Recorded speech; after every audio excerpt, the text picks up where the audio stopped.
Tonight was the final Monday Night Raw on the road to Survivor Series. A little weird since SmackDown this Friday has already been taped for days.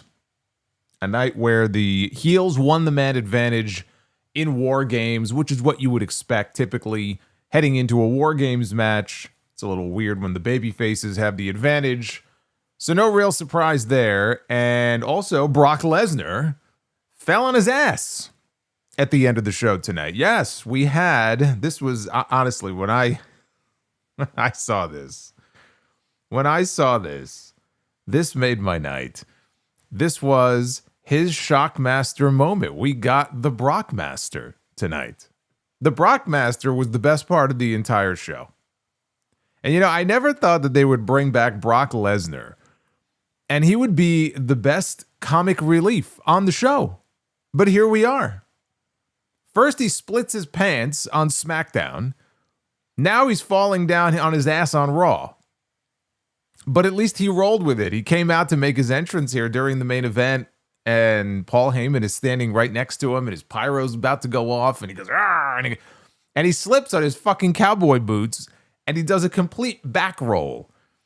And to his credit, he popped right back up on his feet, and he laughed it off, because really, in that situation, what the fuck are you supposed to do?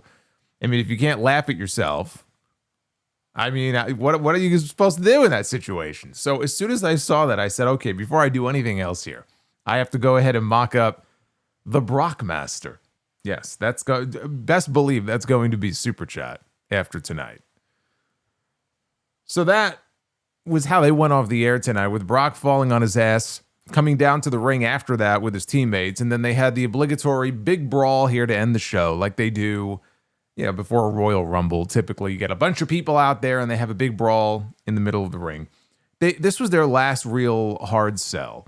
For the men's and the women's War Games matches this weekend, we had the women's teams having a confrontation in the middle of the ring. They had a brawl as well.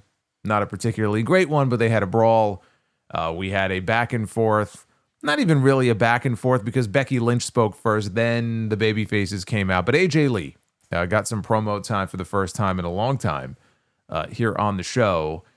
And, you know, going into these War Games matches, now that and forget SmackDown on Friday. I mean, you know, seeing the spoilers, it's a tape show, not a big deal. But now that I have seen all that there is to see, and we know the situation and who's going to have the advantage, at least on the men's side, I won't spoil who's going to get the advantage on the women's side for those of you who haven't, you know, seen it or you want to wait to watch the show on Friday. The key thing here is that there is a lot of star power in these matches. You know, they got AJ Lee in her first War Games match. You got Brock Lesnar in his first War Games match. You've got on the babyface side on the men's team alone, you've got Cody Rhodes and Roman Reigns and CM Punk, right? And on the other side, you've got Brock and you've got Drew McIntyre. And then on the women's side, Rhea Ripley and Charlotte and AJ and Becky. So definitely some big names in these matches. On the babyface side, men's-wise, there are people that are in the match that make sense. Cody Rhodes is the most prominent one who really stands out. That doesn't really make a whole lot of sense. And it was one of those situations where they wanted him on the show. They needed something for him to do. And so they decided to shoehorn him into the War Games match where he really doesn't have a specified role. You know, once Cody was announced for the match, you knew Drew McIntyre would follow. But Roman Reigns, right? He has been attacked by the Vision, so it makes sense why he would want to be in that match. The Usos have been feuding with the Vision. It makes sense why they would be in there. CM Punk, same thing. Cody just feels very shoehorned in there, even though on Friday he cut this short but incredible babyface promo to really sell the match. So that's one of my only real issues with the match on the men's side. And on the women's side, look, you know, they're Lash Legend. This is her big, you know, PLE debut here in WWE. So I'm sure she'll have a good showing in that match. Nia Jax had a very forgettable showing in the one last year. Becky and AJ have had issues for a few months. So obviously, you know, having them on opposing sides makes sense. But it's just one of those years where you look at this and go, does it really feel like there is a hot issue on the men's side or the women's side? Frankly, maybe more so the women's side, but a real issue that necessitates war games. And that'll be a question that gets debated by people. And should they be doing war games every year? No, they shouldn't. And they really should reserve it for those occasions where it feels like, okay, we need a war games this year. And I'm not so sure that this year falls under that category. But the one thing you can't say about these two matches is that they don't have star power in them. They absolutely do. But we also have to turn to a different subject, because War Games is not the only thing happening at Survivor Series. John Cena will be on the show. It will be his final Survivor Series, and he will be defending the Intercontinental title against Dominik Mysterio. John Cena was not on the show tonight. A version of John Cena was on the show tonight. John Cena himself was not on the show tonight. But they're running this tournament because after this Saturday, he's got one appearance left. And that last appearance will be his final match. That is coming up on December 13th. So right now, we are in the middle of this last time is now tournament. And today, we had two more matches in the tournament, two quarterfinal round matches, one of which had Gunther against Carmelo Hayes, who squeaked by with a countout win over Bronson Reed Friday night on SmackDown. And these two, now Gunther last week with Javon Evans, I mean, they had a killer match. My favorite match in the tournament so far, still, even after tonight, my favorite match in the tournament, Gunther and Javon from last week. But tonight, Gunther went out there with Carmelo Hayes, and they tore it up, and they had a very good match. The second best match. So Gunther's on a roll here in this tournament so far. And then we were supposed to have Solo Sikoa against Penta. And that is where everything fell apart. And it turned into a real disaster here in this tournament, especially given what we're left with now.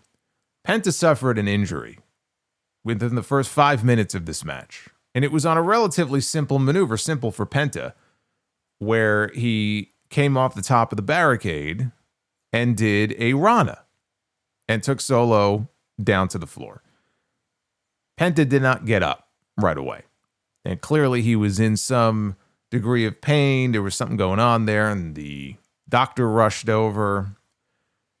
And they went to a commercial break, and when they came back, the referee called the match off, and Solo Sikoa was awarded the victory, which means in the semifinals of this tournament, to crown a final opponent for John Cena, next week we are going to be getting Gunther against Solo Sikoa. And obviously that's awful. I mean, forget heel against heel. Gunther against Penta is what we were supposed to get, right? Not a doubt in my mind, that was the match we were supposed to get. And now we're not getting it. And the bigger story here, obviously, is Penta. Because how hurt is he? I'm telling you, I mean, this tournament is cursed. I don't understand what is going on this year with this company and shoulder injuries. Like, in this tournament alone, we just lost Sheamus, who was supposed to advance, and then we found out has a shoulder injury and had to forfeit his spot in the tournament and wait until you find out who the replacement is on Friday. So Sheamus, shoulder injury, out of the tournament. Penta, shoulder injury, out of the tournament. Seth Rollins had to vacate his World Heavyweight Championship. Shoulder injury, surgery. Chad Gable, shoulder injury, surgery. Liv Morgan, shoulder injury, surgery. What is going on here? Like, this is insane. So it sucks for Penta. It sucks for the rest of us who are hoping to see Gunther and Penta in the next round. I will note to you that Brian Alvarez of F4W Online, he posted an update saying that the match was scheduled to go 12 minutes. Again, it didn't even go 5. It was scheduled to go 12 minutes. Penta wanted to continue the match. He was not allowed to. He said that Penta wanted to try to, in his words, pop his shoulder back in, which would indicate a dislocation if that's the case, and the doctor would not allow it. And that is why they called off the match. I don't know if maybe that's a positive thing to indicate that it's not an overly serious injury, if it was simply, a case where it got popped out of the socket. We'll have to wait and see exactly how serious the injury is. Hopefully it's nothing that's going to keep him out for an extended period of time or require surgery like, all of these other people. which would be a worst case scenario. But even a best case scenario, he's out of the tournament. And I'm sure he's out of action for at least a little bit of time. And that really, really sucks. And look, injuries happen. This was not something that was planned for. You could even see Solo after the match was very unhappy, you know, and I'm sure not just because the match went off the rails and they couldn't do what they were planning on doing, but because he was upset that somebody got hurt. And he even cussed out a fan. I don't know what the fan said to him, but somebody obviously mouthed off to him in the crowd. He told him, "Fuck you," as he was walking out with Tala Tonga. So that's the update as far as the tournament and as far as Penta is concerned. Not a great situation. That really cast a dark cloud on this show tonight, especially as we now head into a Gunther and Solo Sikoa match on the show next week. Gee, I wonder who's going to the final. I mean, if we're being honest here, even if Penta would have advanced, we all know who's going to the finals of this tournament. We all know who is winning this tournament. There's really no great mystery to it. But that is a match that I cannot sit here and tell you I'm looking forward to. But shit happens and the circumstances obviously dictate otherwise. This was not a great episode of Raw. I thought it was a very, middling, run-of-the-mill episode. I mean, it wasn't, terrible, but it wasn't great either. It was just like, It was a very meh. That's what tonight's episode was. But we'll talk about all of it. This is your Monday Night Raw review. This review will not be meh. At least you could rely on that. It is Monday night. It is November 24th, 2025. I am the Solomonster. Yeah, there's another implication here, by the way, of what happens with this Penta injury. That kind of sucks. I'll get into that a little bit later. Like and subscribe. Super chats are open, and I will be reading all of your messages here a little bit later on in the stream. We have a special bonus goal should we hit it with some fun stuff in there. You could check the chat for that. And right now, let's just get into this show here. I will just remind all of you, if you missed it, episode 939 of The Sound Off went up late in the afternoon yesterday, including my full gear review for AEW Full Gear, talking Survivor Series predictions and a whole bunch of other stuff.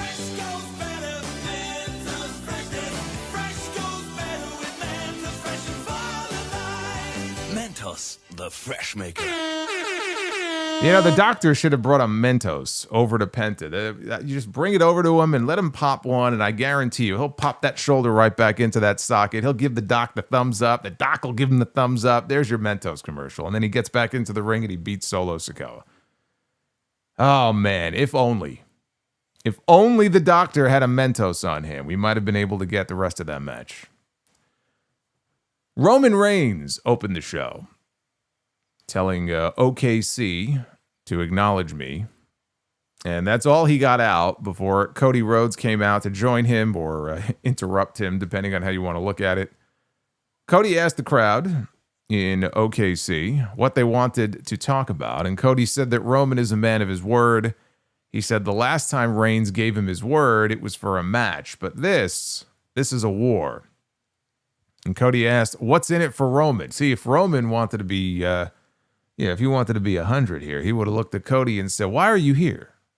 Why are you here? What business do you have with the Vision? What business do you have with Logan Paul? But I guess we could say the same for Logan Paul. What business does Logan Paul have in War Games, other than they have nothing else for him to do? But Roman said that he had been in the war that Cody was just joining. He said that he doesn't like Cody, Cody doesn't like him, and they don't even know each other that well. But neither one of them plays around when it comes to family. And he said half the team is his family. He said he's been invested in the Usos for a long time and would see that investment through. Cody told him, understood, then all I can say is welcome to my team. And he extended a hand to him. Reigns did not accept the handshake before CM Punk's music hit. And out comes the World Heavyweight Champion. Punk asked the crowd to acknowledge all three of them. This is an all-star War Games. He didn't need Roman's word because he saved his life in last year's War Games. Roman immediately shot back that Punk ruined his life 4 months later. Punk knew that gave Roman a reason to stab him in the back, but Punk was not worried because that would mean that Roman would be stabbing the Usos in the back. And he knows that he sarcastically said that Roman would never be mean to his own family or put them between a rock and a hard place. Cody tried to settle things down. Punk asked Cody, "Why did you refer to this as your team?" Punk reminded him that this was his show. "You could be the QB on Fridays, but on Mondays, I'm the champion." Roman said that Punk and Cody should just whip him out and start measuring. Is that allowed on Netflix? I don't know. I know it's not basic cable, but I don't think Netflix would like that very much. I agree. The Mentos theme song is still top tier of all time. There's no reason why that shouldn't be on TV today. I'm sorry. You can't tell me that you can't find an ad agency that can't rekindle that whole ad campaign and come up with a whole new slate of Mentos commercials. They would make a boatload of money. I don't know why they don't do them anymore. So Roman didn't care whose team it was. He said he hated Paul Heyman. He hated the Vision. Punk could count on the fact that Roman hated them more than he hated him. Roman left the ring, but not before saying that the title would look better on my shoulder. And as he's leaving, you could hear Punk in the background say, "Which title are you referring to?" And Roman said, "Well, that's for you to figure out." Establishing some friction here between the three amigos, the three presumed team captains here in War Games. So that was the whole purpose of the segment here, was to establish some tension here as we head into Saturday. Are they going to be able to coexist? I mean, this is like the ultimate can they coexist situation, right? Can they coexist? Can they get along long enough to be able to beat the bad guys? Pretty basic stuff.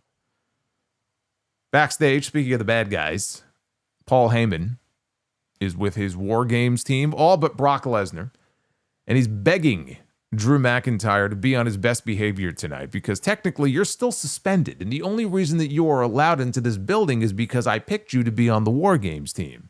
But if you do so much as yell boo at somebody, they're just looking for a reason to bounce you out of here. So please, be on your best behavior. He says there's going to be a tag team match tonight for the War Games advantage. Drew is going to be in it. Logan Paul suggested that Brock Lesnar should be Drew's partner. Heyman said, it's not going to be Brock Lesnar. And then Logan suggested Braun Breaker. Heyman said no. And then he suggested Bronson Reed, and Heyman said no. And this all led to the realization on Logan's face, I'm the partner. And Heyman said yes, and Logan called it a wise choice. So that set up our main event for tonight, where Drew and Logan, who weren't they partners at SummerSlam? They were, weren't they?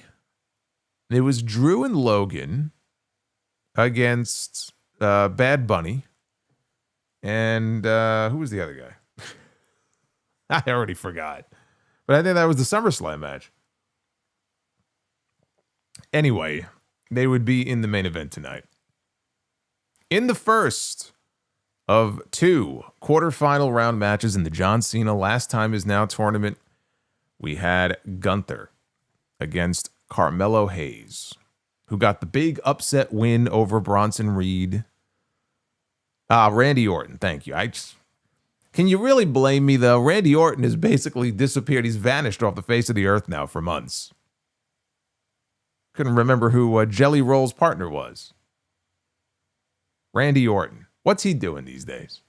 He's sitting back. He's just lounging out, having fun. He'll be watching War Games from the comfort of his own couch this weekend with the missus. So Gunther held control through a commercial break. He cut off Hayes' comeback when they came back. When the show came back, not Carmelo. There was a few chants for Hayes in here. Gunther looked into the camera at one point and he questioned why he even had to wrestle him. He goes, what did he do to deserve this? What did he do to earn this spot? He's saying into the camera. Well, I mean, he beat Bronson Reed on Friday. Although I guess you could argue he really didn't beat Bronson Reed. It was more Cody Rhodes who beat Bronson Reed. But that's why he's here. Gunther tried for a powerbomb. Hayes, though, countered into a DDT. This led to a second commercial break. Hayes ducked a chop on the apron. Gunther's arm at that point hit the ring post. Hayes tried a slingshot DDT onto the apron, and they both basically fell to the ground. Gunther completely missed. He grazed the apron. on the way down, and they all splattered on the floor. Hayes followed with a flip dive and then backdropped Gunther into the timekeeper's area. Gunther was not about to let Hayes attempt a countout win, though. So he dumped Carmelo into the timekeeper's area next. Hayes quickly reemerged, though, on top of the barricade over there, and he dropped Gunther with a leaping DDT. And then he scampered back into the ring. And they wanted you to believe that after the way he won on Friday, he could potentially pull it off for a second time here. And Gunther might just get counted out. But of course, Gunther made it back into the ring just in the nick of time. So the crowd was really into things now by this point. Hayes went for nothing but net. Gunther dodged it, absolutely clobbered him with a clothesline, and then a power bomb, but only got a near fall. And everybody cheered because they bought into that as the potential finish. Gunther applied the sleeper hold, and you think, okay, well, this is it, right? In a matter of moments here, it's going to all be over. And they allowed him, though, to struggle. And he actually was able to fight to his feet, but it wasn't enough. Gunther dropped him with a second power bomb, this time with a stack, and he got the pin to advance to the semifinals. This was another week, and this was another banger for Gunther in this tournament. I loved the match with Javon Evans last week. I really liked the match tonight. A few notches below that one, but still a very good match with Carmelo Hayes, who more than held up his end of things. I mean, he looked even more impressive here than he did in the match with Reed, because Reed really had more of the offense, and it wasn't really, that match was not designed to really get Carmelo Hayes over. It wasn't designed as like a highlight reel for him so much as it was to keep Reed strong going into War Games and then have all the baby faces come out and cost him and get their revenge, and then he kind of ekes on by. Tonight, he really went, toe-to-toe with this man, and he stood his ground, and there were some great near falls, and he held his own. He held out as long as he could until, he just couldn't anymore. It was a very competitive match, more competitive than I was probably thinking it would be. I would love to think that it's going to lead to more of a sustained push on SmackDown for Hayes, but really, what is it going to lead to? It's going to lead to a match with The Miz, and after that runs its course, who the hell knows? I really, there was a period of time early on when Triple H took over where I would have said that I had, it was something I felt when I used to watch Lucha Underground, where I just couldn't stand so much of the WWE product, and there was no goodwill there. I automatically just assumed the worst. This guy's going to get buried. This guy's going to get his legs cut off. There was just no reason to believe that some of the people that I was a fan of, or the people who really deserve to have a spotlight shown on them, that Vince McMahon was going to do that. And in many cases, he didn't.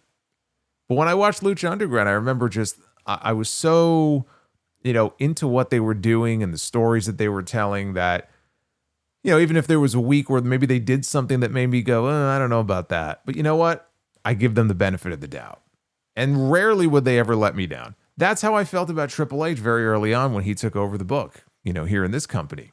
I gave him the benefit of the doubt because I had no reason at that point to think that, they were going to drop the ball in the way that they used to. And they were doing a lot of good stuff. And now, with certain people, and Carmelo Hayes is one of those people, but just look at what they've been doing on SmackDown. Why in the world would anybody give these people the benefit of the doubt? Now it's more like, I'll believe it when I see it. Same thing with LA Knight and certain other people on the roster. I'll believe it when I see it. I don't give anybody the benefit of the doubt anymore because I've been burned too many times and I've seen what they've done. And the inaction when it comes to, pushing or elevating certain people who should be pushed or elevated on the show. And Carmelo Hayes is one of those people. So look, I hope for his sake, I hope it happens, but I ain't giving them the benefit of the doubt. But you would hope that a performance like this would, in the long run, it would lead to more opportunities for him. We'll see. But this was a very enjoyable match here. Second best of the entire tournament so far. Backstage, CM Punk and Cody Rhodes, they're talking. They're having a casual chat. And Roman Reigns is just standing by. Hey, Linkmaster X. What's going on, dude? And the Boss Mo Jackson is with us as well. You know what I just noticed? I just noticed the handles are back. So there's going to be names who I don't know who these people are, even though I know who you guys are. But now your names are gone. YouTube is fucking around with the names again. And I have no idea why they're doing this. I think they do it just to drive up my blood pressure. I think they do it on purpose. That's what I think. But thank you, brother. Thank you for the super chat. Yes, at Lucky Dog 89. Whoever you are, at Lucky Dog. I see your comment. At Lucky Dog. Oh, man. So, yes, Cody and Punk, they're having a conversation, and Roman is just standing there when the Usos appear, and Jay calls them, hey, we're one big happy family, right? Jimmy and Jay say that they're on the same page, and their partners could count on them tonight in the main event in the Man Advantage match. So after the Usos left, Reigns asked Punk and Cody who the team leader was, and he told them to fix this. And he left. This guy thinks he's back in the bloodline. He's bossing around CM Punk and Cody Rhodes. After this, oh boy, we had a throwback. I felt like I was watching Raw from 20 years ago. We had Dominik Mysterio out next. He had a message. One final message to deliver to John Cena before their big title match at Survivor Series. And he told Cena that he's going to put an end to this retirement tour. And he's going to embarrass him in his hometown of San Diego to take back the Intercontinental Championship. And he will continue, he said, to be the greatest Mysterio of all time. And it doesn't even matter if the fans cheer for John Cena or they don't cheer for John Cena. He's not even here tonight. And he doesn't even blame him for not wanting to come to a dump like Oklahoma City. So then he is interrupted by John Cena's music. And these poor people in OKC, man, they took the bait. They exploded when they heard John Cena's music because they thought, oh my God, we're going to get to see John Cena one last time. Man's retiring in a few weeks. I bought a ticket to this show not thinking that we were going to get the chance to see John Cena, but here he is, right? His music is playing, the trumpets are blaring. But it was not John Cena. It was a mini Cena. They had a little person dressed up as John Cena. Apparently, from what I could ascertain here, this guy is a wrestler from the Big Little Brawlers reality show. His name is Sikoa. Remember Psycho Stu? It was spelled the same way, Syko. So he's a wrestler named Psycho. Oh, I knew that Issa would love that thumbnail. What's going on, Issa? NYC Demon Diva, she is in love with the tribal chief in the thumbnail of tonight's video. See, I may have to swap him out, though, now, when I'm done here, and put a picture of Brock slipping and falling on his ass. See, to me, that should be the thumbnail for tonight's video. But now, because I know she likes it so much, I may have to leave it alone and keep it the way it is. But yes, we had Mini Cena, and they had Mini Stu, the cameraman. Take a look at this. This is an actual image from tonight's show. I want you to look at this image here, right? Mini Stu was being filmed by actual Stu, the cameraman. This is like Stuception here in this image. But again, I'm watching this segment and I felt like I was watching an episode of Raw from 2005. So Mini Cena, he runs down to the ring with fun-size Stu and actual Stu hauling ass behind him. And then at ringside, they showed actual Stu filming with fun-size Stu standing right next to him on a box to get him a couple of extra inches in height. So Dom is in the ring now, and he is facing Mini Cena, and he is having a very difficult time not busting out laughing here in this segment. He is nearly corpsing. He slipped a little bit there a couple of times. He almost corpsed in the middle of the ring. And he told Mini Cena that he could drop him where he stands, but he's going to let him walk away. And Dom, again, he was doing all he could just not to burst out laughing here. Mini Cena gave the fine speech line that we've heard Cena give before. Fine speech, he said, coming from the worst Mysterio of all time. Dom leaned in and told him, hey, stick to the plan. And Mini Cena said that if you won't fight me in front of the good people of Oklahoma City, going for that cheap heat, or the cheap heat, the cheap pop. This whole segment was cheap heat. Mini Cena was going for the cheap pop. He goes, then at Survivor Series, if you want some, come get some. Because the champ is here. And then Dom booted him down to the mat. That made me laugh. When he booted him down, that did make me laugh, I will say. I don't know if that makes me a bad person or not. Maybe it does. I don't really give a shit. So Dom did the you can't see me, and then he dropped some 5-knuckle shuffle action. Then he draped him over the middle rope. He delivered a 619, and then he dragged fun-size Cena to the center of the ring, and Dom went up to the top rope, and he squashed him with a frog splash. So then Rey Mysterio's music hits. You got to wait for your music cue. Now Rey Mysterio comes running out to the ring, and of course his son bails, and Rey tended to Mini Cena as Dom left, and JD McDonagh's music hit because he was set for a match tonight with Rey Mysterio, which obviously was coming up next.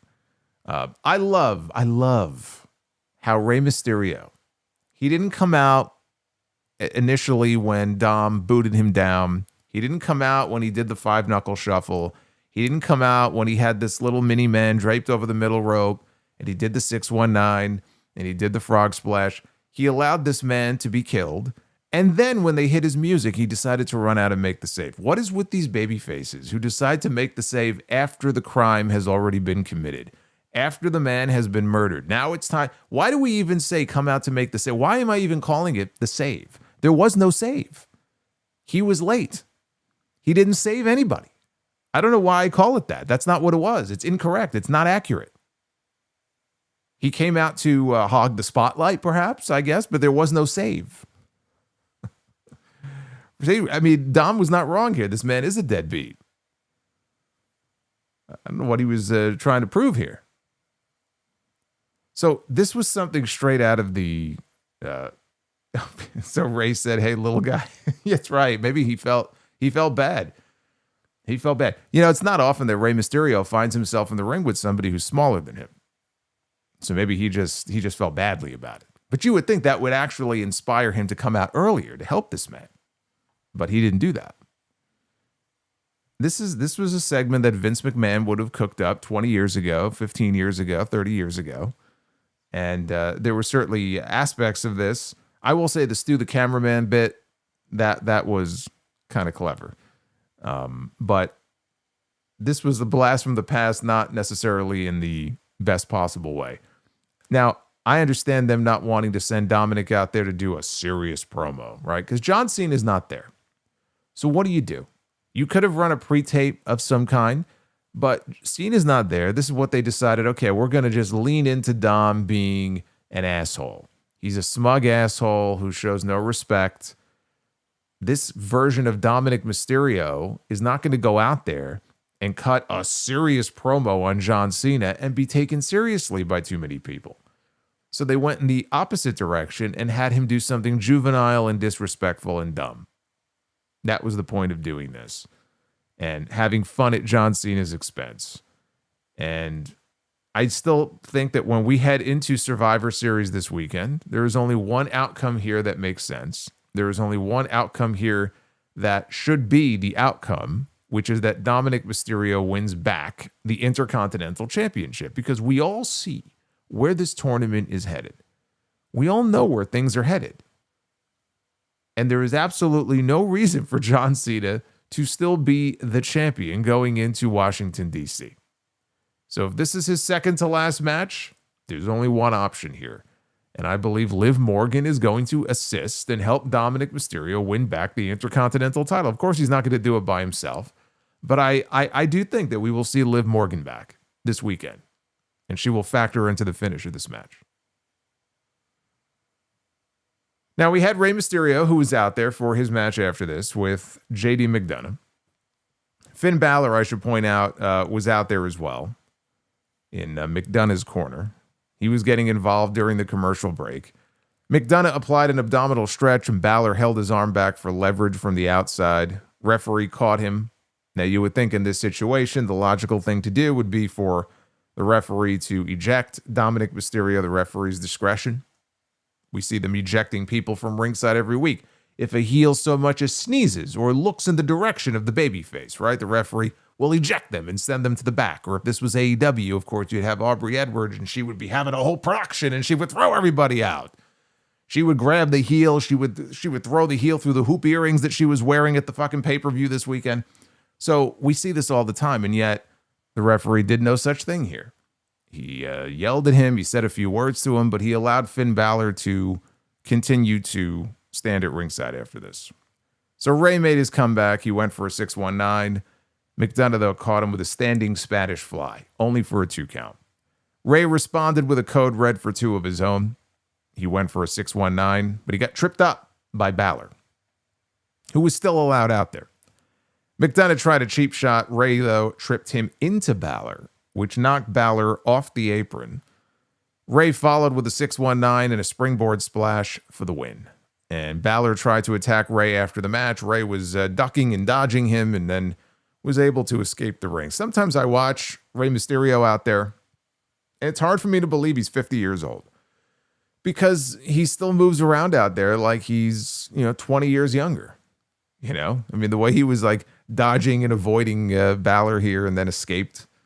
I'm like watching him move around out there. And I'm like, you would think that after wrestling for so many years, especially the style that he's wrestled and all the injuries and the knee injuries, like how is he even able to move, let alone still do the stuff that he does?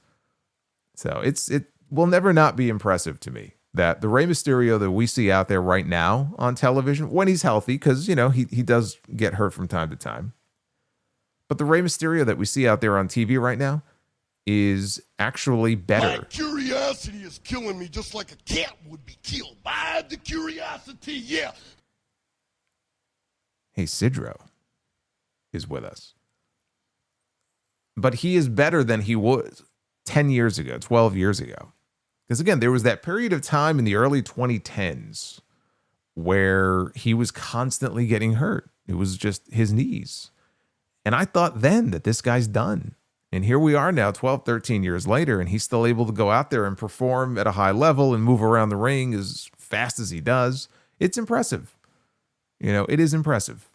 The groin injury that he had earlier this year was a total freak occurrence. That was right before WrestleMania. He got thrown out of the ring hard, I think, by the Street Profits.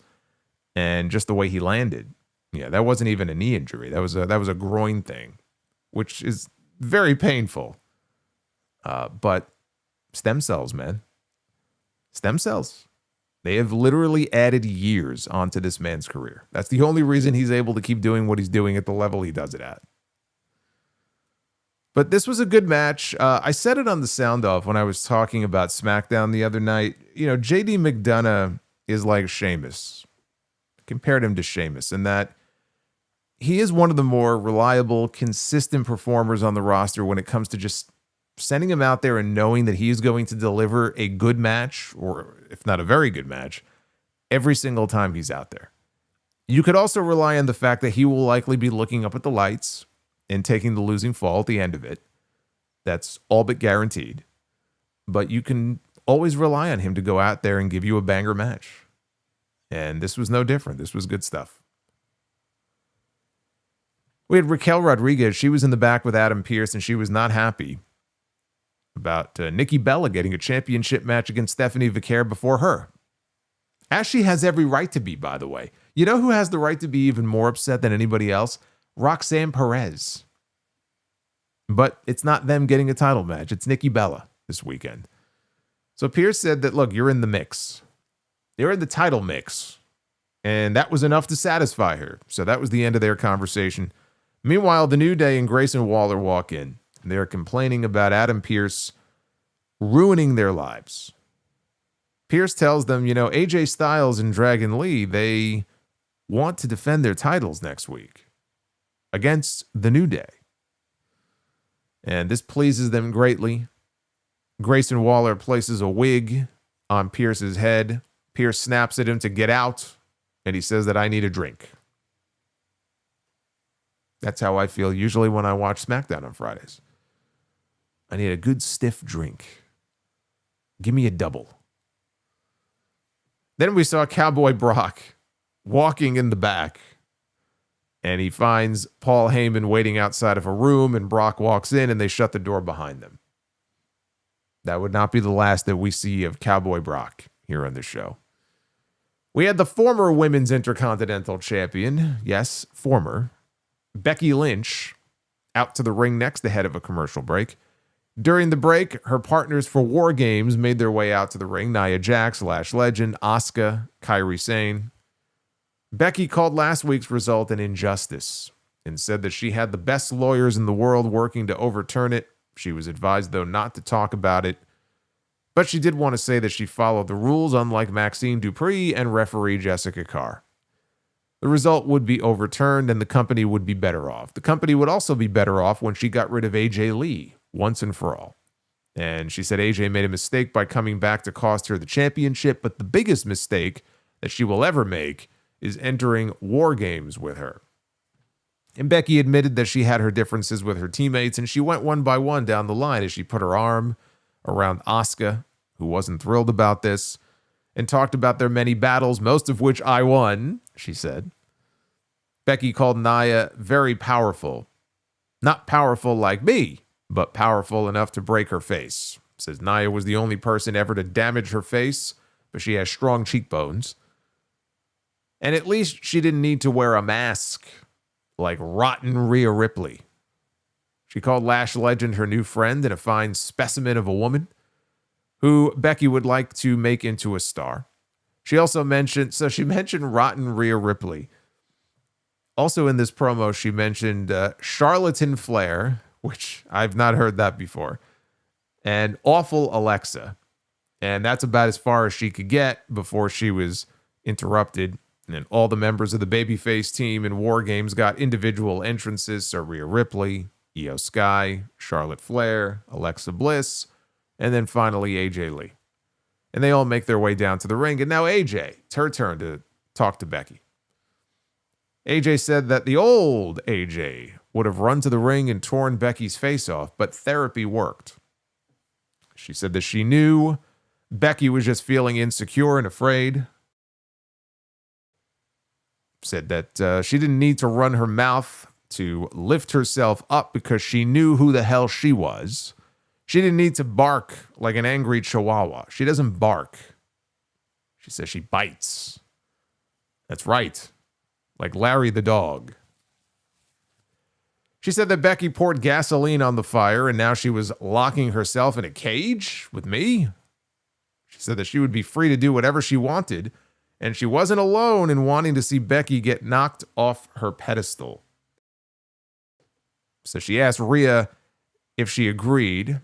Rhea Ripley took the microphone. Rhea Ripley, though, had nothing to say, and instead Rhea smashed the microphone in Nia's face. That led to a big brawl, and the baby faces stood tall. At the end, Io wiped out most of the heels with a moonsault off the top to the floor outside as Becky backed up the aisle with a look of concern on her face.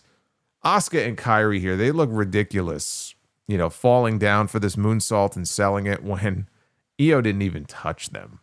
Like, Io landed on Nia and Lash Legend. So Kairi was on one side, Asuka was on the other, and they all fall down. It looks so silly. Becky's promo, though, I thought was really good. It was amusing, the little nicknames that she came up with for people. Yeah, I said this the other night. She's been going absolutely crazy. Ever since she lost the championship last Monday, all of her tweets, all the capitalized, tweets, nonstop for a week. I had to mute her on my timeline because it just got so overwhelming. She hasn't shut up about this title loss all week. But, here in this promo, she went down the line and she had a little something to say about each of her partners, and it wasn't always very complimentary, so you saw the expression on their face. And so, much like the opening segment on the show, and this one was a little less overt, but kind of building the tension a little bit between all of her teammates and Becky. Makes you wonder if maybe at some point during the match on Saturday, if Becky is in a position where she needs some assistance, will her partners be there to actually help her? Because she seems to have a very high opinion of herself. And if Becky finds herself in a sticky situation, is she going to be on her own? Is there going to be some sort of break between them at some point during the match? I don't know. But the baby faces here stood tall.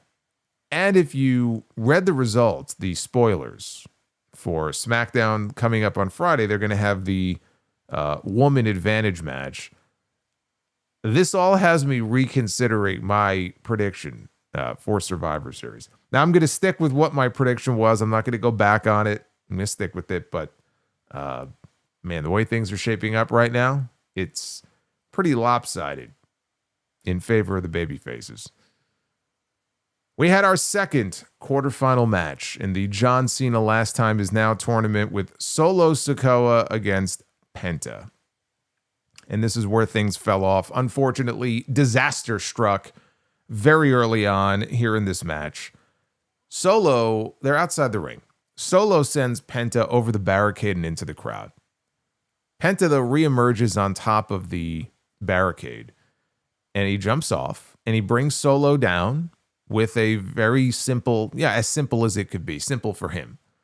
A simple Hurricane Rana spot, right? It wasn't anything crazy. It wasn't anything out of the ordinary for Penta. But he landed awkwardly on his shoulder. He landed with all of his weight down on his left shoulder. And he stayed down. And medical rushed over. The camera was on Solo, but you could still see Penta kind of at the top of the screen. And you could see the doctor, trainer, whoever it was, rush over to check on him. And they headed into what I think was a planned commercial break. They were probably going to take a break there anyway. I'm watching, of course, with my trusty ExpressVPN. So I'm watching during the commercial break, and the camera follows Solo back into the ring. They did not put the camera back on Penta after that. So that right there is a telltale sign that, okay, something is going on here. So they keep the camera focused on Solo, who's like kneeling in the corner. He's not doing anything. And they just refuse to show Penta. And the announcers are talking about how he's still being tended to and looked over by the doctors. They did show a couple of replays of the spot, including a slow-mo replay. And again, the only awkward thing is just the way that he came down on the shoulder. He landed with all of his weight on the shoulder. I mean, it's not like, remember when Rey Fenix got hurt several years ago on Dynamite? I want to say maybe it was he got thrown out of the ring. I don't remember exactly what the spot was, but when his arm bent, that sickening, I don't know how he didn't break his arm. Somehow he didn't break his arm, but he still got hurt and he was out, I think, for several months. It wasn't anything like that. Yeah, I don't want to make it sound like it was like a Phoenix type of thing where, oh my God, he's got this horrific, disgusting arm injury. It was nothing like that, but he finally got back up to his feet. They came back from commercial, and he got back up to his feet. The referee, though, called the match off. He waved the match off. They rang the bell, and they awarded the win to Solo Sikoa on the basis of Penta being unable to continue. And Penta was banging on top of the barricade as he was being let out. Clearly, he was very frustrated and just visibly upset. As was Solo Sikoa, because he left with Tala Tonga, and he put his finger in the air and all that to kind of celebrate his win, but he was not happy. He was not selling it like, oh, wow, well, I guess I'm moving on to the next round. There was none of that here. He was pissed. And I'm sure it was a combination of they had this 12-minute match planned that they were not able to do a lot of the shit they were supposed to do. But the main reason was his opponent got hurt. And that's never something that you want to see happen, I mean, it sucks.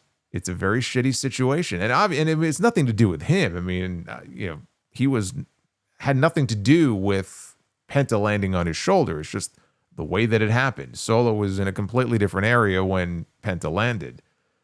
But it sucks. And again, there was a fan in the crowd who mouthed off to him and said something that obviously pissed him off. And you could see Solo looks at the guy and basically says, fuck you. And just keeps walking. So this was terrible, just for so many different reasons. To see Penta get hurt, and again, hopefully it's nothing overly serious. We still have no official update yet, but the fact that he got hurt and the fact that this has now further screwed up this tournament bracket. And this right here, and I'll put it up for you right now, this is the current bracket for the tournament as things stand.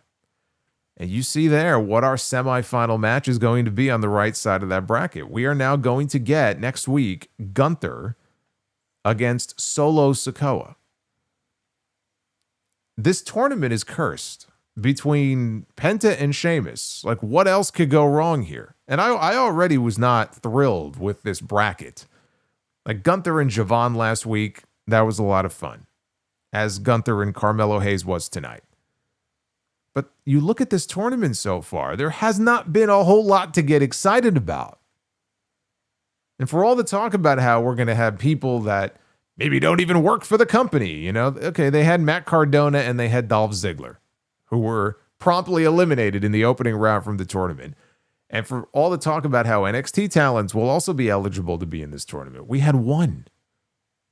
We had one. I mean, look at this bracket. We had one. That was it. Like, of all the potential combinations, of all the potential talents that you could have had in this tournament, this was very low effort. Like, they didn't really put a whole lot of effort into this tournament here. And it's a foregone conclusion, of course, that Gunther is going to win this thing. Especially now. I mean, look at what we have here. Look at what we have here. Let's just be honest here, okay? We're getting Gunther against LA Knight, or more likely Gunther against Jey Uso. That is going to be the finals of this tournament. You're going to tell me that gets you excited? There's nothing exciting about this at all. So the shoulder stuff is just insane to me. As I said at the top of the review, I don't know what's been going on this year with this company and shoulder injuries, from Sheamus to Penta to Rollins to Liv and Gable, but get well soon, Penta. I don't know exactly what the nature of the injury is. It could have been a shoulder separation. It could be a dislocation. Hopefully it's nothing more serious than that. But even something like that, depending on the severity of it, you could still be looking at months out of the ring. Hopefully it's a days and weeks thing and not a weeks and months thing. Because we just had the announcement this weekend at the AAA show. We literally had a promo on the video wall after the main event to set up the next AAA main event on December 20th. That we were finally going to get a reunion of the Lucha Bros. Penta and Rey Fenix were on screen hyping their match against Dominik Mysterio and El Grande Americano, which is still scheduled for December 20th. That now is potentially up in smoke. That is very much up in the air now, depending on the severity of the injury. So to make things even worse, the idea that now we might be, deprived of a Lucha Brothers reunion for a while after we were supposed to get it, next month, it sucks. It's just a very shitty situation. So we'll wait and see what the official update is on Penta, but not that the tournament was any great shakes to begin with. This just took a tournament that was already very lackluster, frankly, and made it even worse. And there's nothing they could do. I mean, the match is set. There's not, well, what can they do now to come up with something more interesting? There's nothing they can do. Solo Sikoa qualified for the next round. He is moving on. We are getting Gunther and Solo Sikoa. There's nothing that we can do about it. Other than let's just get it over with. And who knows? Maybe they'll go out there and they'll have a better match than I'm expecting.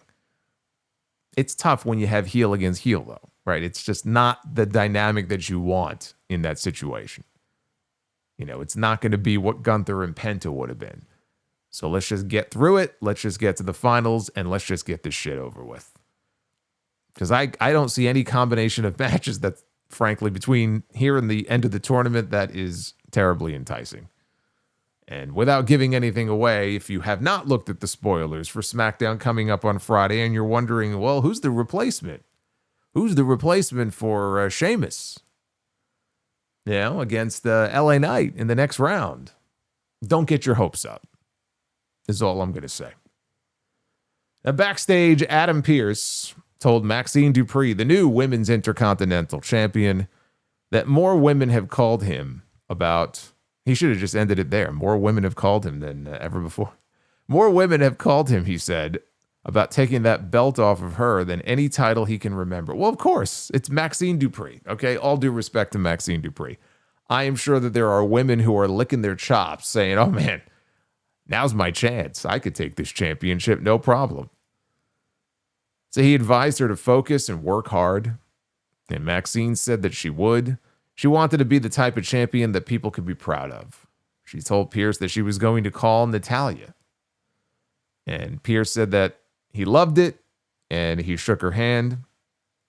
So then Ivy Nile, who has not been seen on this show in literally months, just shows up randomly and approaches Maxine and told her that the title is hers. Now, the reason that Ivy Nile was even there is because she had a match on Main Event against Thea Hale from NXT. So that's why she was there.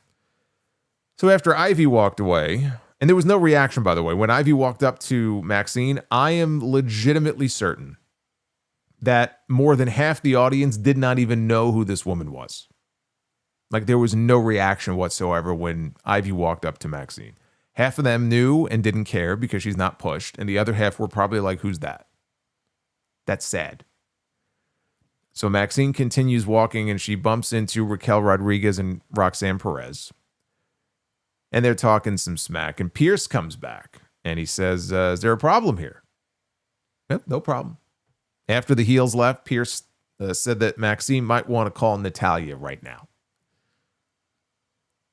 There was a Stephanie Vicaire pre-taped promo. Man, you talk about the promotion and the build-up for this match, for that Women's World Championship this weekend. Whoo, boy, this is awful. This is as ice cold as it gets.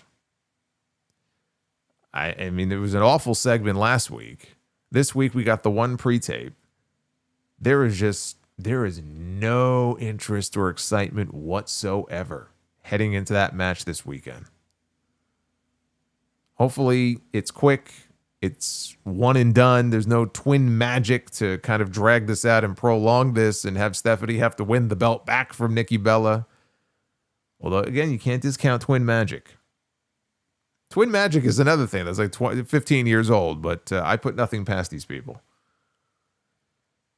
But there was a pre-tape promo, and Stephanie said that Nikki was clever, but she wasn't as smart as she thought that she was. And Vicaire knew all about Bella's history, but Bella didn't know about hers. And if Nikki were as smart as she pretended to be, she would know who she was messing with. Stephanie said, "Are you sure you want to get in the ring with me?"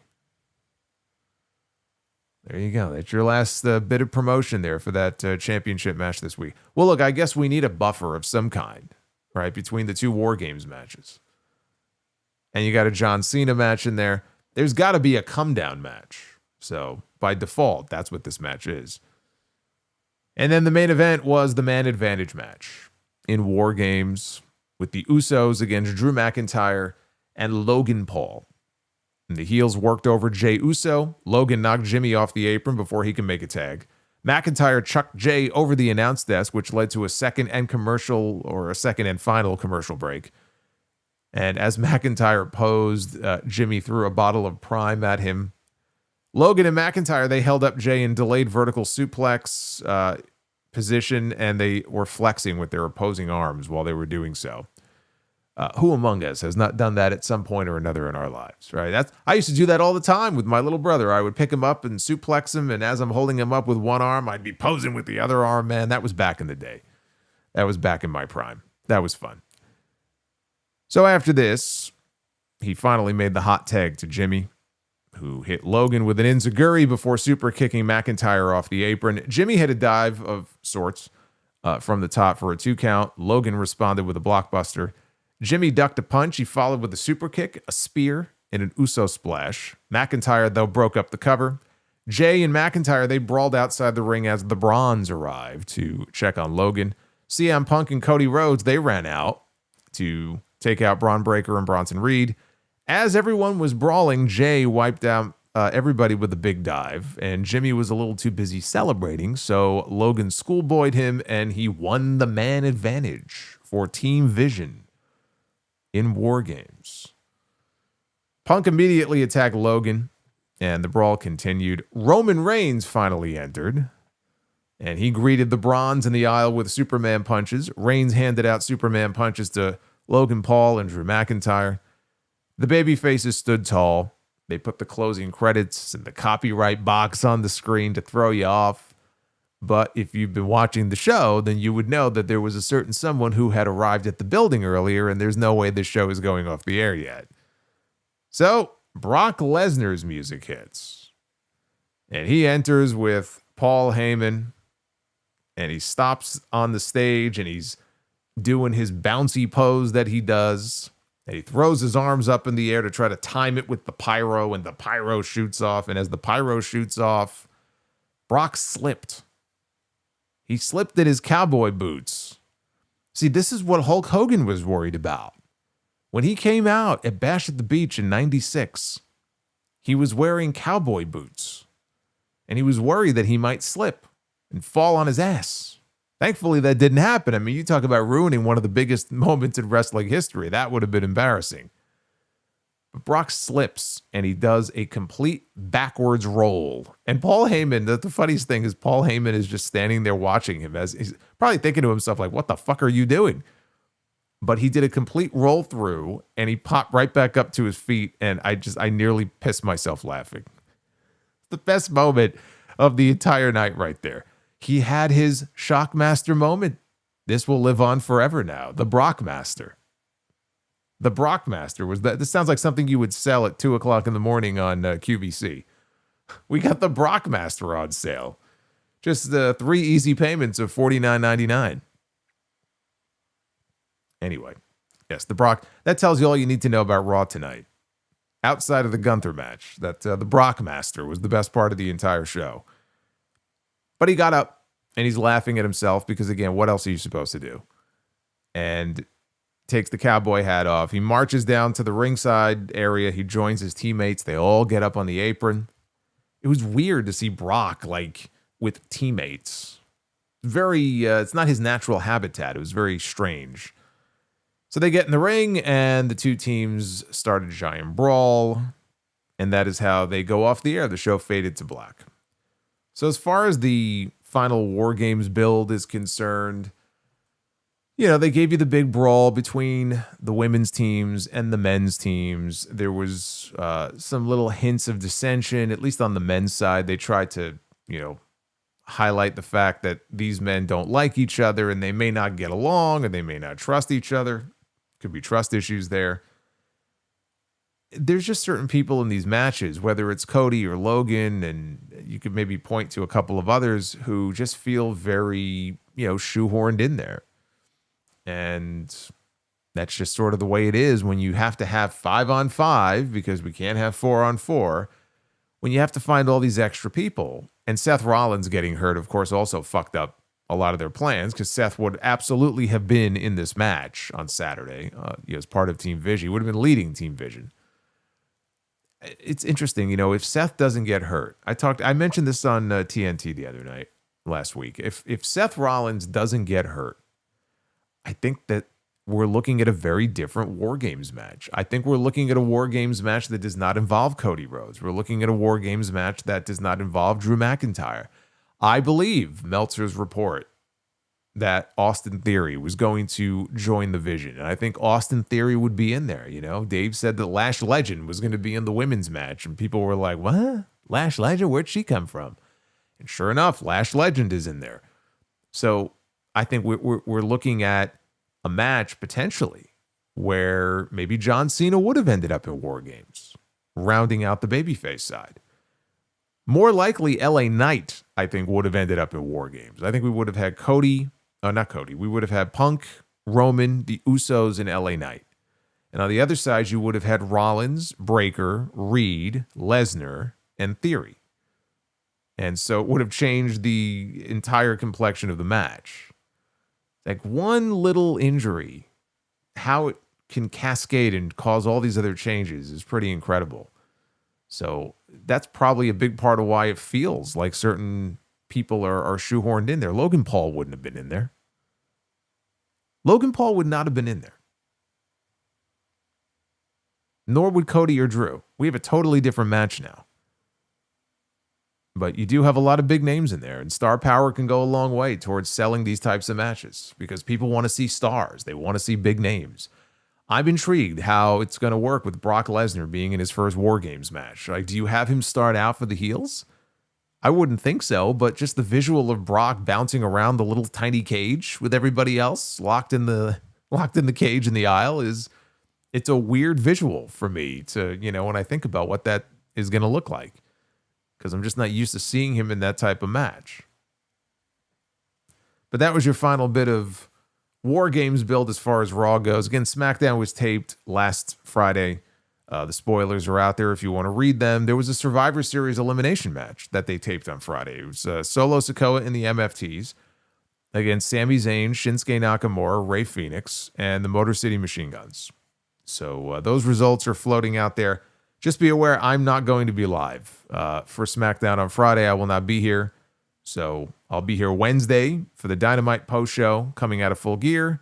And then I'll be here for Saturday Survivor Series, the post show on Saturday night, but not for SmackDown on Friday. Let's take a look at the Twitter poll. What did you think of Raw before Survivor Series? 61.3% thumbs up for tonight's show, 38.7% thumbs down, with almost 1,000 votes in so far. You can go vote at Solomonster on X. If you want to also go take a look at the Brockmaster image that I mocked up. It is there for all of you to enjoy. The Brockmaster. Sounds like something that Hulk Hogan would have sold, like some sort of grill. Right? The Brockmaster 5000. Yeah. Abyssal Zone says LA Knight logically still should have been in this one. Yeah. Logic doesn't always apply in these situations. I didn't really subscribe to the theory that when he grabbed that sign from that fan in the crowd a few weeks ago, basically saying, the people want me in, in, what was it, in the tournament or whatever it was, instead of Jey Uso. I really didn't think anything of it, but I'm not as sure of that now. Maybe that did get him heat with the wrong people. Because what a horrible thing it was that he did, right? I don't know. But again, had things gone differently with Rollins, Knight would have been in this match. Didn't work out that way. Let's take a look at your super chats. 3 out of 10 on the bonus goal. So that's not looking too good. But let's take a look at where we are on the likes. If we are going to get close to be the Booker.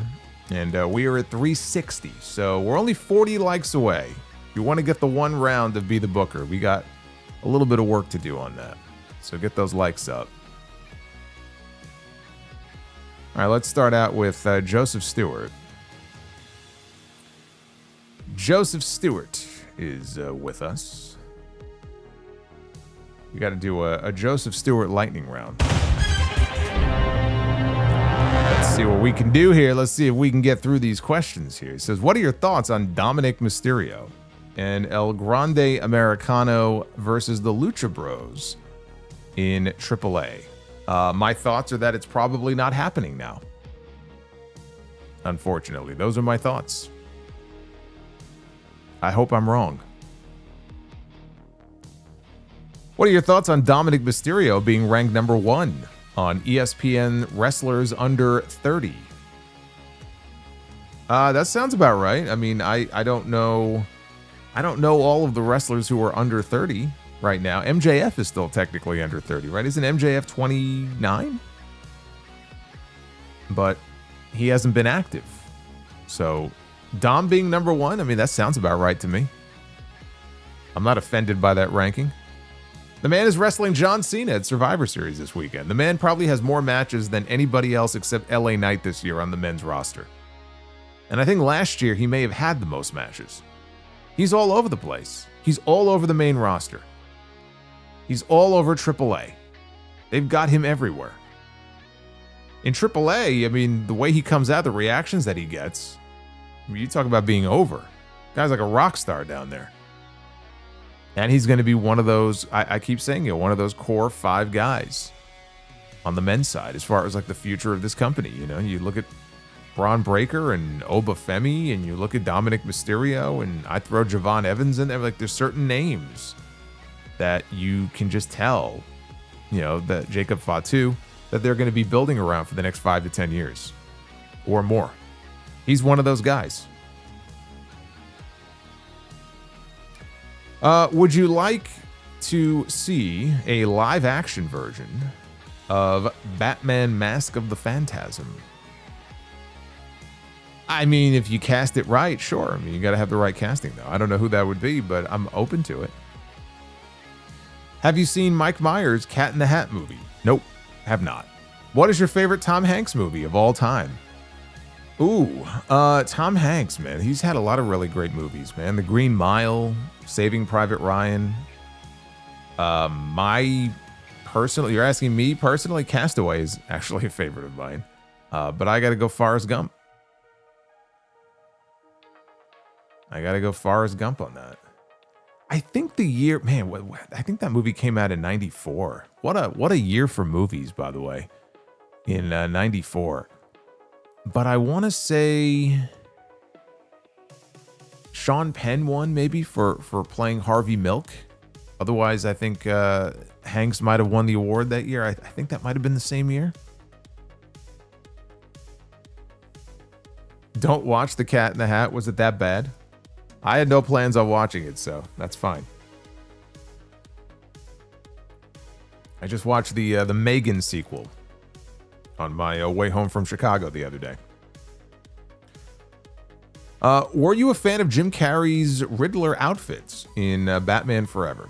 Yeah, I liked it. I thought it looked good. Thoughts on Mrs. Doubtfire being one of the greatest comedy movies of all time?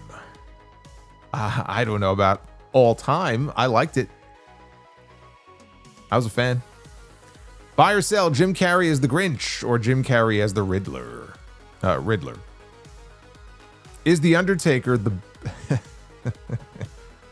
Is the Undertaker this is a very Joseph Stewart question here. Is the Undertaker the Batman of wrestling? You know, it was at Survivor Series many years ago that the Undertaker actually descended from the ceiling as Batman. So I don't know. I mean, Batman's parents were killed, right? I guess Undertaker's parents were killed. I'm starting to see a lot of similarities here between the two of them. I think you might be onto something. Would you like to see an animated movie of The Undertaker teaming up with the Teenage Mutant Ninja Turtles? No, I could live out the rest of my days on this earth without ever seeing that. I hope you have a wonderful Thanksgiving. Well, thank you, Joseph. I hope you have a wonderful Thanksgiving as well. I hope Batman can join you for Thanksgiving. Have you seen the movie Nothing But Trouble with Dan Aykroyd, John Candy, Chevy Chase, and Demi Moore? I did. Many, many years ago, I did. Yeah, Stuffs Vid says Undertaker and Batman, they both wear black. That's another similarity they have. And they also, like, Undertaker used to speak in a very low, grovelly voice. So they used to have that in common as well. Do you think The Rock might return in the new Mummy movie with Brendan Fraser and Rachel Weisz? No, I do not. Buy or sell, The Mummy or The Mummy Returns? The Mummy Returns. Did you see The Rock interview where he thanked Brendan Fraser for helping him start his acting career? No, I did not see that. I did see the interview where Rock, though, was really blown away by Christopher Nolan saying very nice things about him. It's a big endorsement to get. Happy 18 years and happy early Thanksgiving, Solo, says bland dried chicken and turkey. Well, bland dried chicken and turkey. I hope that you do not have bland turkey for Thanksgiving because that is awful. You got to have some of that moist, like dark meat. Like I'm a dark meat guy. White meat's okay, but you gotta have dark meat. And I'll be having an ample amount of noodle pudding as well on Thursday. And Friday. I'm going elsewhere for a Thanksgiving feast as well on Friday. Joseph says, did you know Brendan Fraser did not meet The Rock in person until the premiere of The Mummy Returns because they had to make the Scorpion King character CGI?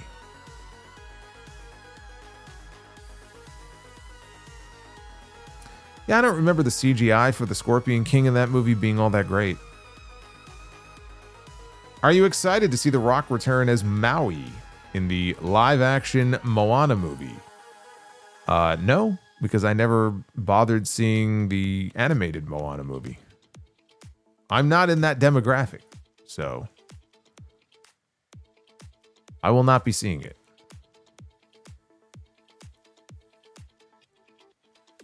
Dried Chicken says, it's Thanksgiving week. It's time to talk about pie. 4 pies, keep one. Sweet cherry, sugar pie, American pie, or a poontang pie. You know, you left off the best pie of all, pecan pie. I think I even put pecan pie above poontang pie.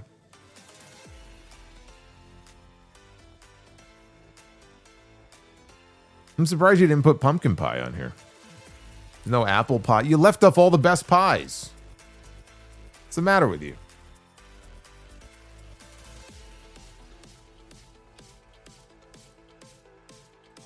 It says both the men and women's War Games participants are going to have Thanksgiving dinner together before going to war. Which house and dinner table are you going to choose? Team Babyface or Team Heels?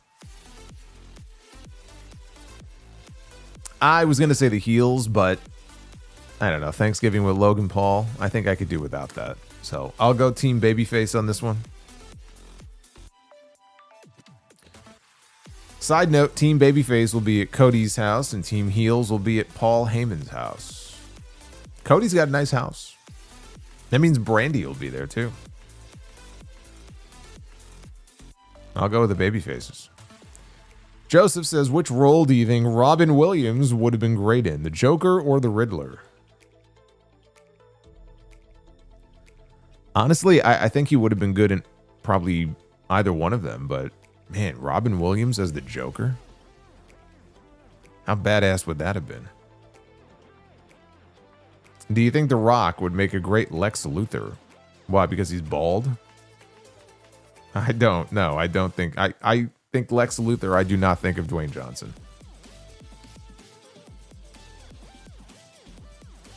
Do you remember on the Thanksgiving episode of SmackDown in November of '99, The Rock talked about his favorite pie? I do. That's actually a very memorable segment. Right? They had like a table outside the ring, if I remember, at ringside next to the announcers. Have you seen the Tim Burton Alice in Wonderland movie with Johnny Depp as the Mad Hatter?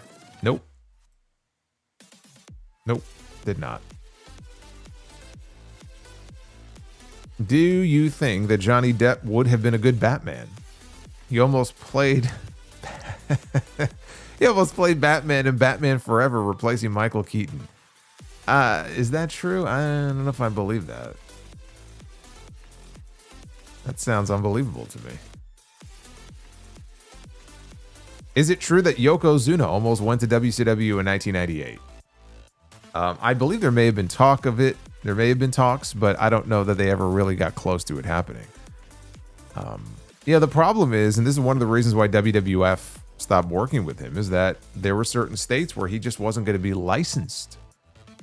You know, he was a hazard to himself and to others in the ring. He was so large by that point. That was at his peak weight.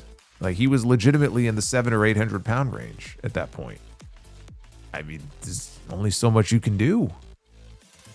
It's just not safe, you know, to be in the ring at that size.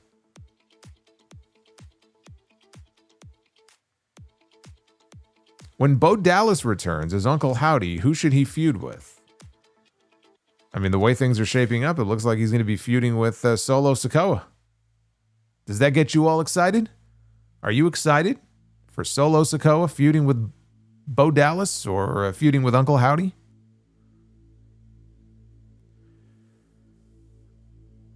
Buy or sell on which Batman villain from Adam West's Batman? Buy or sell Vincent Price as Egghead or Roddy McDowell as the Bookworm?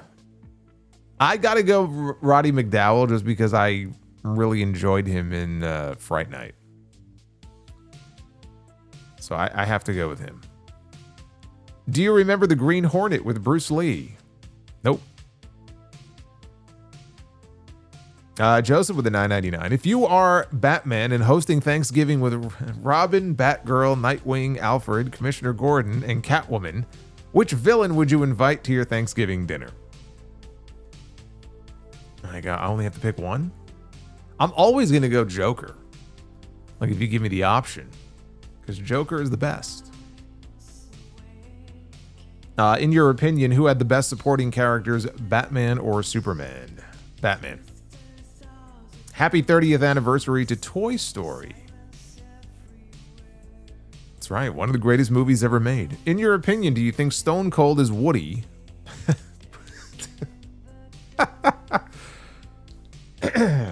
That just came out funny. Do you think Stone Cold is Woody and The Rock is Buzz Lightyear of WWE? When I think of Stone Cold, I don't think of Woody. No. Woody is not badass enough to be Stone Cold.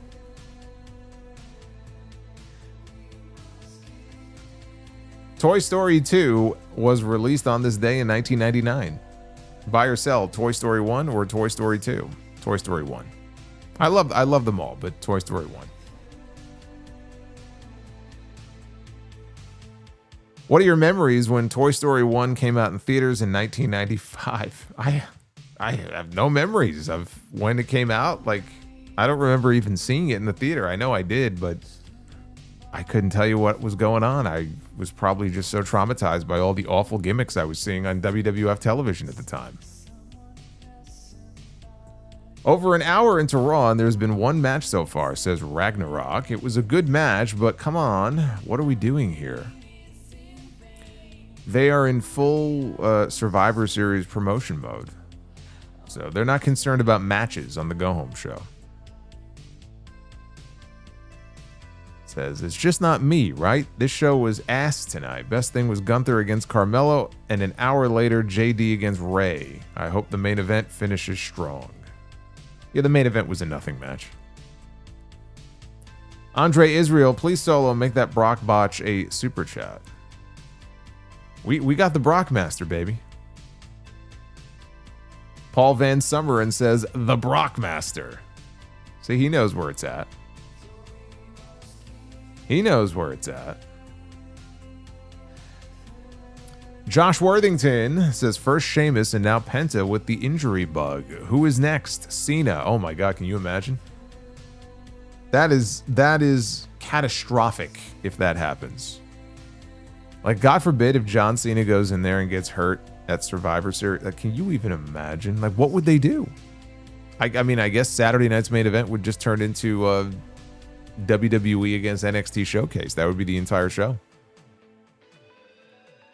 I mean, disaster does not even begin to describe. Can you imagine all those people paid like fucking $3,000 and $5,000 to go to that show?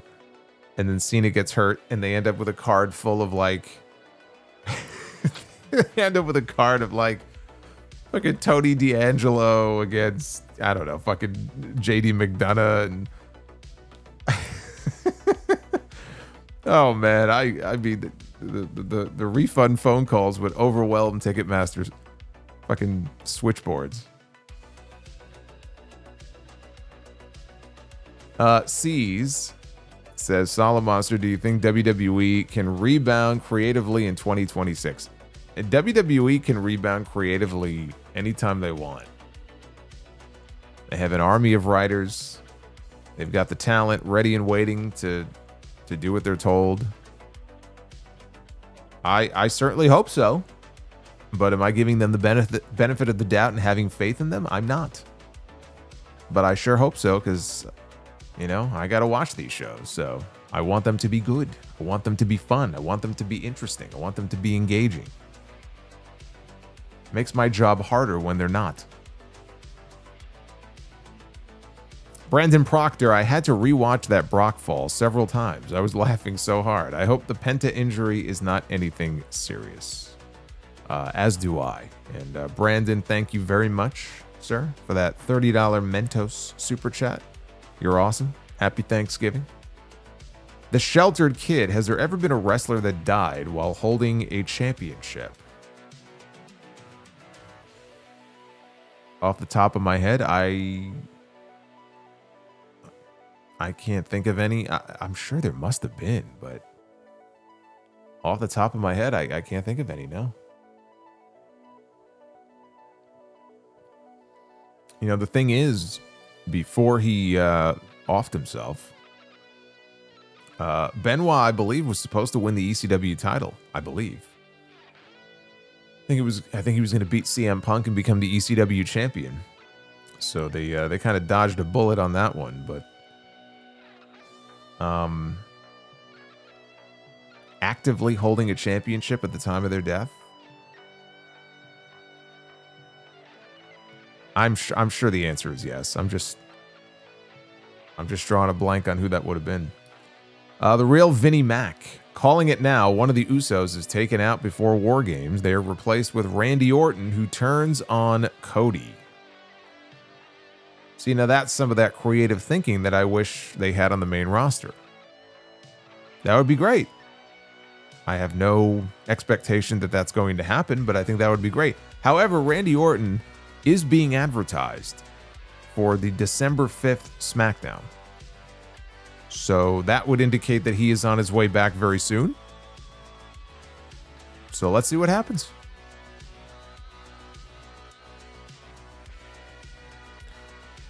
Hey guys, Maven here. No, he was not. He was going to win it, but he was not the IC champion when he died.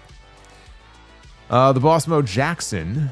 What's worse, the Brock slip or the Titus slide? See, you say worse. The Titus slide is fantastic. One of the greatest moments in WWE history. It is still unmatched. The fact that he literally slid under the ring, like, that is unmatched. At least in WWE. The number one will always be, like, if you made a Mount Rushmore of it, the first face on Mount Rushmore will forever be the Shockmaster. Ain't nothing beating the Shockmaster falling through a wall and his helmet flying off. There's nothing in the world that will ever beat that. We have Extreme Man 85. Hi, Solo. I was at the show tonight. OKC was energetic and live. I've not been to a show in years. I'm glad I went tonight. Well, I'm glad you had fun. You got to see a lot of big names, that's for sure. Cody Rhodes, CM Punk, Roman Reigns, Brock Lesnar, AJ Lee, Rhea Ripley. No John Cena, though. No John Cena in OKC. Base Beerus, even when Brock slips, he bounces up immediately as he bounces back instantly.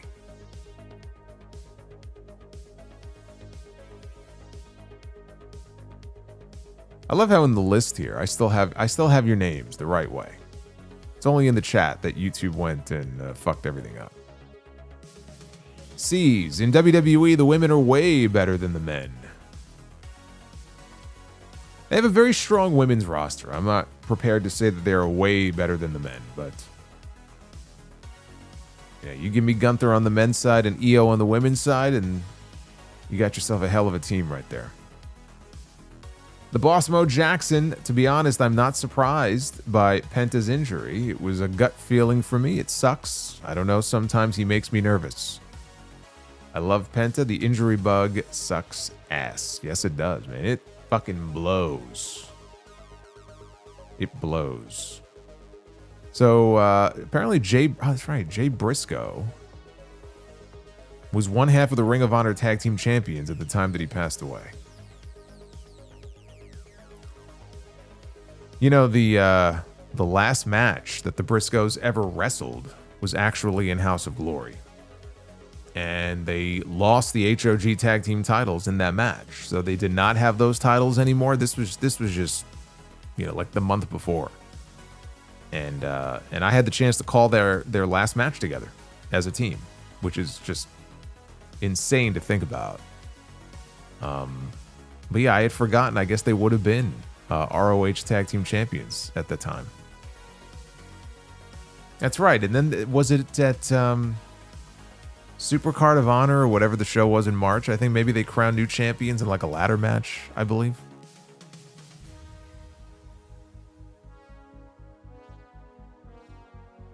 The Boss Mo Jackson, the Mentos theme brings back so many memories. Dude, every now and then, like I'll go down the rabbit hole on YouTube. They have all the old commercials on there, including some European versions that I had never seen before from other countries. But I watch a lot of the old ones that used to air here in the States, and that brings back memories.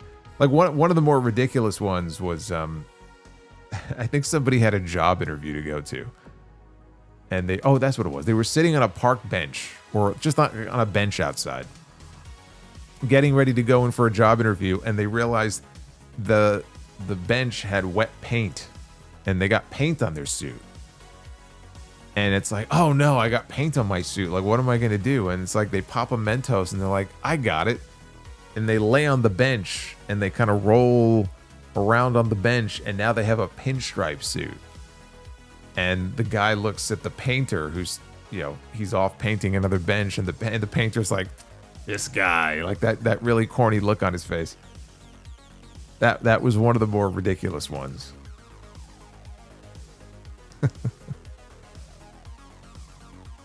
We got Nick Grasso.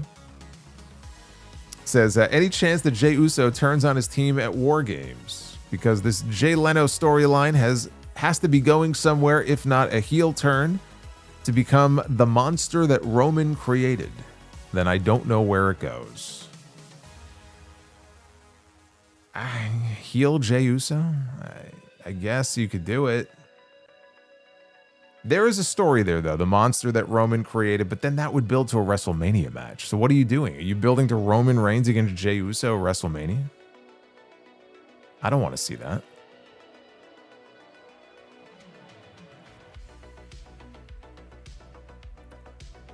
Brian Keith.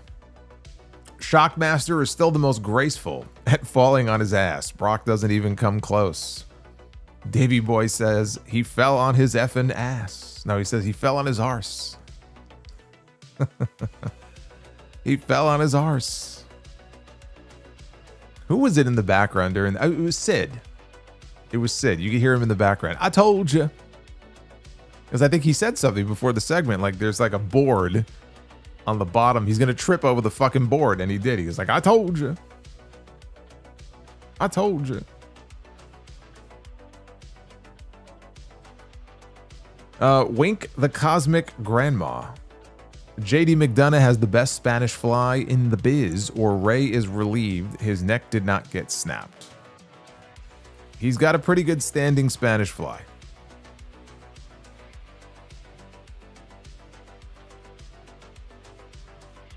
Sidro. Oh, he's here. A limbo dancer married a locksmith. The wedding was low-key.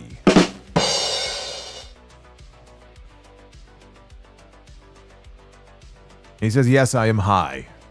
No. I can't believe that. The hell you say? Your fingers have fingertips, but your toes don't have toe tips. Yet you can tiptoe, but not tip finger. It's one of those questions in life. I don't really have a good answer why that is. That is true, though. You cannot tip finger.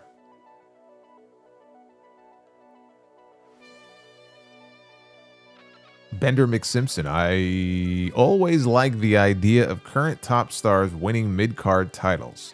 Sting, Flair, Roman, and Cena won the U.S. belt. Seth and Becky won the Intercontinental belt. I mean, hell, I'm sure Sting and Flair and some of those guys were also TV champions at one point. Right? Didn't Arn Anderson, I think, have a run with the TV title? In certain situations, yeah, I mean, it's fine. Ric Flair win the Intercontinental title in like 2006. Roddy Piper. What a moment that was. He had never won a championship in WWE before. He won the Intercontinental title in 92. And then they used that as a way for him to put Bret Hart over in the biggest way possible at WrestleMania. See, that's where you can really take a top name winning a mid-card title, and use it to your advantage and use it to help elevate somebody in a meaningful way. That might be the best example of it, honestly.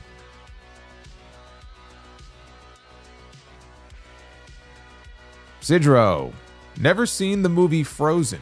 Asked someone to summarize it for me. They looked at me funny and said, well, if I summarize it, then it would be called Melted.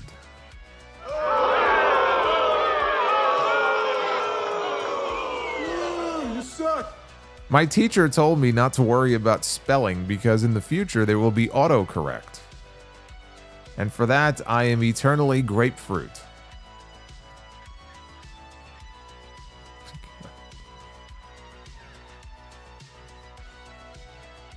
Give me backshot, Solomonster. Enjoy the holiday, Solo. You know I love you. Oh, I could tell by the name. Yeah, I know you love me. I wish you a very happy Thanksgiving. No backshots on the Thanksgiving table. Mactub.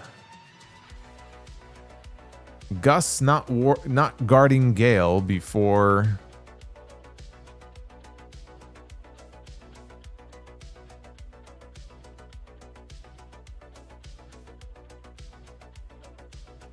Who do you like more and why between Peak Cena and Triple H? Peak Cena and Peak Triple H?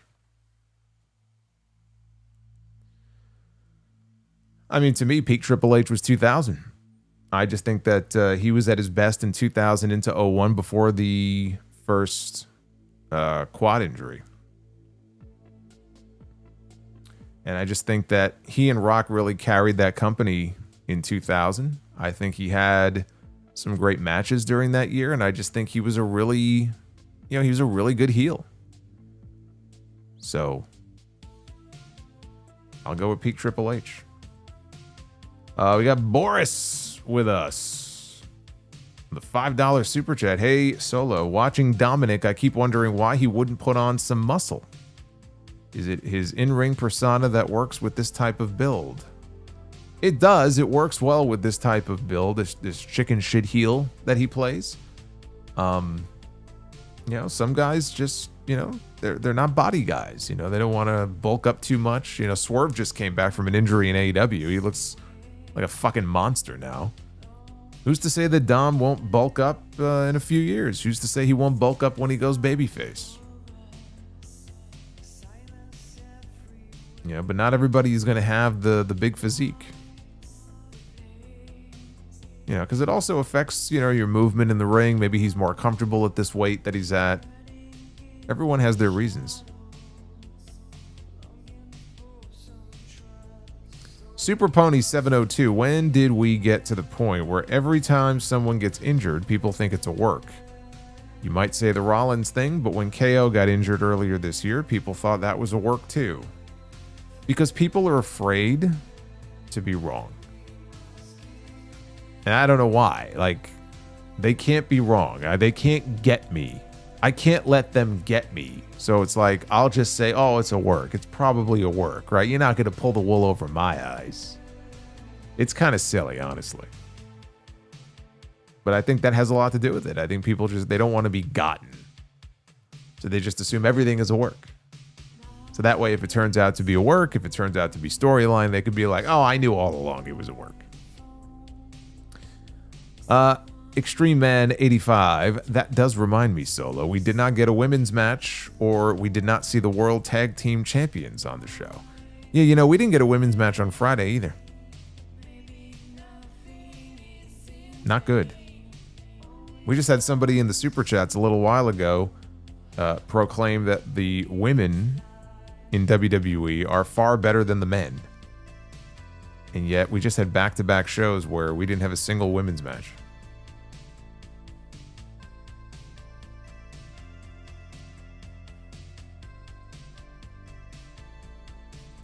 Jeremy Rose. Maybe Solo can get hurt during Survivor Series match on Friday and Phoenix takes the spot. If they wanted a Gunther Penta style match.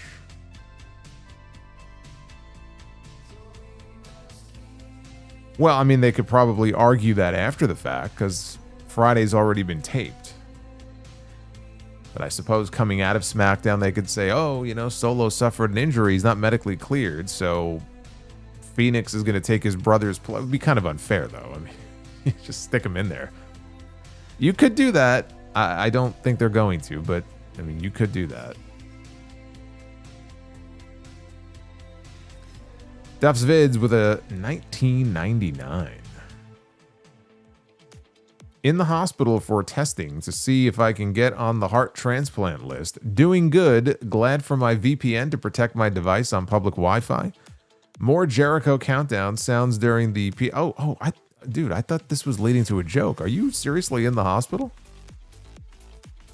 I'm so used to him dropping jokes. I thought this was leading to a punchline. Holy shit. Well, that sounds very serious. I hope all goes well. I'm sorry to hear that, brother. Definitely use a VPN, though, if you're going to be on a public Wi-Fi network like that. But he said, more Jericho countdown sounds during the PLE promo. Another return surprise at the end of Survivor Series. I don't see any possibility of Jericho actually appearing. He's still under contract. So there can be no appearances until a certain time.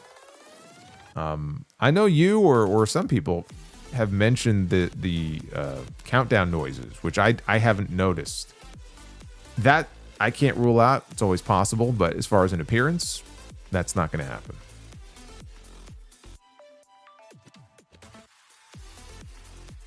But again, keep me posted on all that stuff. That sounds scary.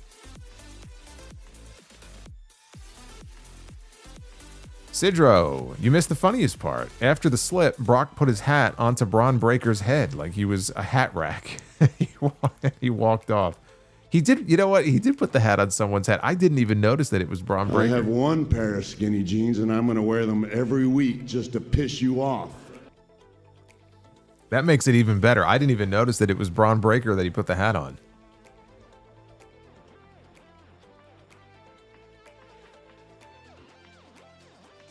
Duff's Vids, unless you did this on the podcast, who is starting both War Games matches and the order of who goes into the match for both?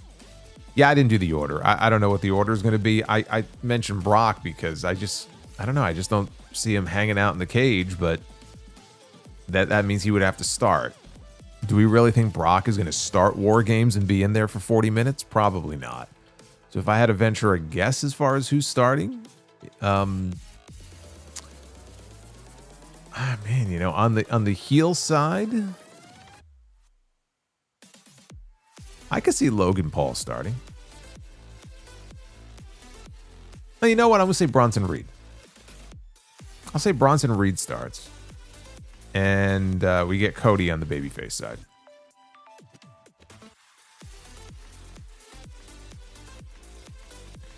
Hey guys, Maven here. I bred a bulldog and a shih tzu. Called it bullshit.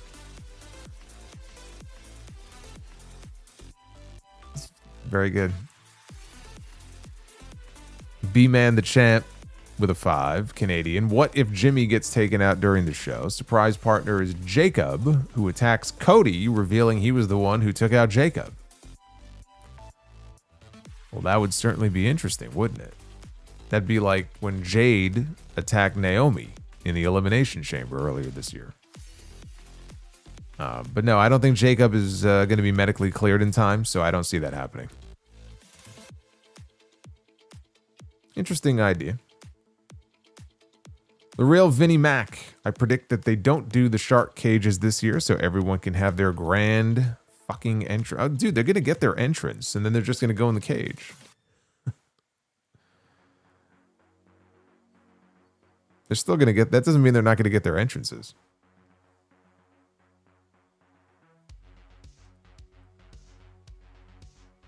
Jenny. Is there anyone with less aura than Tala Tonga? Yes. Tonga Loa. And JC Mateo. Bland dried chicken for real this time. 4 pies. Keep one. Apple, sweet potato, pumpkin, or pecan? Or as some of the snobs say, pecan. Pecan.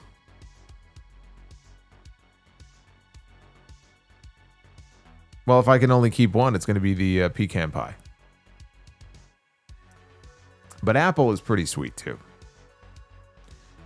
Super Pony, will you do a playthrough of the Halloween game story mode when it comes out? Probably not, but I mean, I'm open to playing it. I have no idea when it's coming out though. Is there an actual like firm release date? Or is it, I thought it was still in development.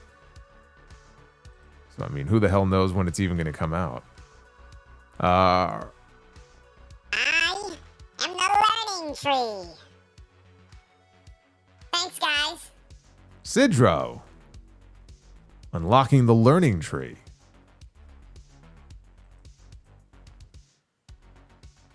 Base Beerus, God of Seduction. Was Keith Lee supposed to be a main eventer in WWE? He had main event potential. I think a lot of people expected him to eventually be in the main event. Was he called up with the idea of being a main eventer? No. But you could tell like they had future plans for him to be. Remember, he wrestled, I think he beat, right, Randy Orton very early on when he got called up. So they didn't call him up with the intention, I think, of immediately, you know, utilizing him in that way. But the idea would have been that, you know, he would eventually get there. I mean, you could even tell from the interaction he had back in 2020 when he was in the Rumble and he came out and he was working with Brock. There was a Survivor Series. It might have been, I guess maybe it would have been 2019. Remember there was a Survivor Series match? I remember him and Roman, they shared a fist bump at the end of it. There were hints. And again, working with Orton, there were hints that they saw him as a future headline attraction for them. And it's just really sad. It just never worked out that way. And then his health failed him. And yeah, it's too bad. It is one of those what ifs. But then the bear cat thing, like he was done at that point. Once the bear cat thing happened, like that's it. It's over. Checkmate. That's it. Super Pony, favorite Miz match since you love him so much. LOL. What was the one where he was eaten by zombies?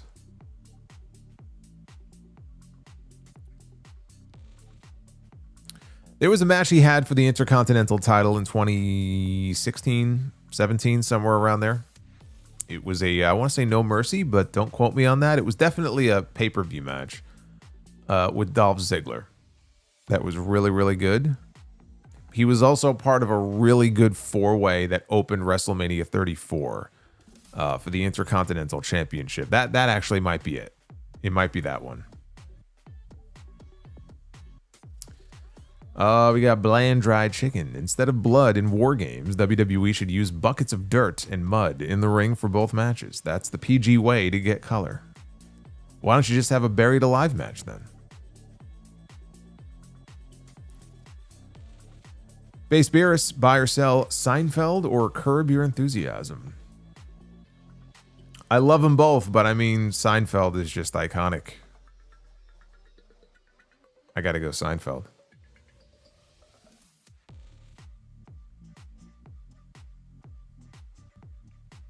Arabian Night, after that backstage segment where Roman looks at both Punk and Cody's belts, got a bad feeling he's winning the Rumble.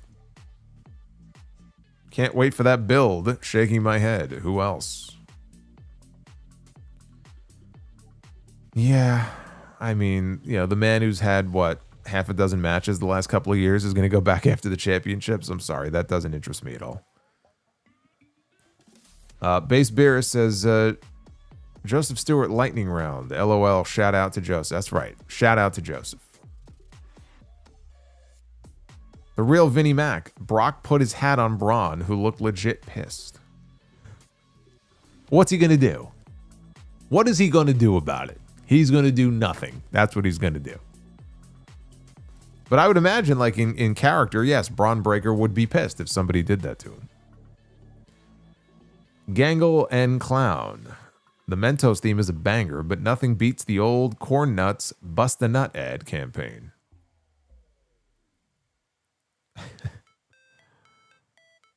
Always makes me think of the Ghostbusters song. It says, bustin' makes me feel good.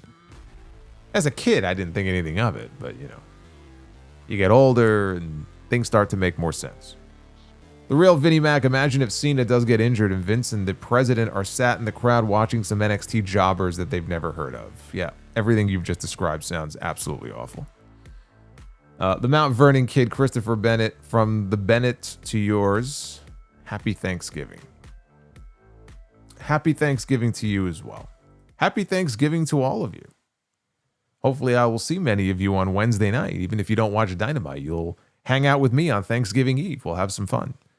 But if I don't get to see you again, I do want to wish everybody a very happy Thanksgiving.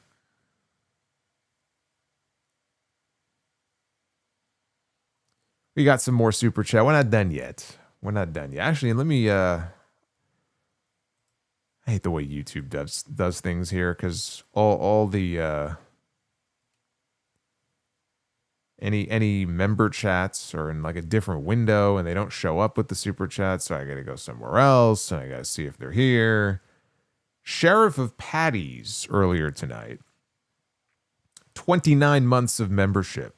AJ Styles' recent comments on selling have me asking, what's one thing you think is better these days? And one thing other than selling that isn't? I mean, one thing that's better these days would be the schedule. I mean, the schedule, if you go back and look at the schedule in like the 80s into the early 90s in that company, like it was inhumane. So the fact that the schedule, which is still a grind, is a lot easier than it was back then. The rings are not quite as hard as they were back then. They were like the old boxing rings back then. That's why a lot of those guys broke their bodies wrestling. I mean, they're taking bumps on that ring every night. So those are just some of the things that are better now. The wellness program and having certain, protocols in place that didn't exist back in the day. So as far as wrestler health and safety, there's a lot of things that are better about wrestling or about the way the company operates now as compared to how it would have been 20 or 30 or 40 years ago. And I mean, other than selling, I mean, things that are, I mean, there's any number of things that were better back then. I just think promos were better back then. A lot of people don't know how to cut a promo now. And I don't mean like going in front of a camera and talking into the camera, right? Or remembering what it is that maybe was scripted for you. That's fine. Like anybody can do that. And you may be good at it, you may be bad at it, but promos now, as compared to how promos used to be, are fucking terrible. Like, my God. Promos now are awful compared to how... Go back and watch wrestling, and it doesn't just have to be WWE, but go back and watch wrestling all those years ago. Promos, I don't know what happened somewhere along the way. Promos are not what they used to be. Since it was in the news, right? Bret Hart was talking about it, throwing a punch, right? People don't know how to throw a punch. He's 100% right about that. I don't know why he had to single out Sheamus in his criticism, but, he has no filter. He just says what's on his mind. I mean, he had the comments about Seth Rollins being unsafe to work with years ago that I'm sure broke Seth's heart because I think Bret was one of his favorites. Bret just... There's no filter. He'll just say how he honestly feels. But Sheamus is not the first person I would think of. There's a lot of people who don't know how to throw a punch. Like a worked punch that looks good and looks realistic. They don't know how to do it anymore. I don't know if they just don't teach it. I don't know. I don't know why it's so different now. It's so much worse compared to how it used to be, but it is.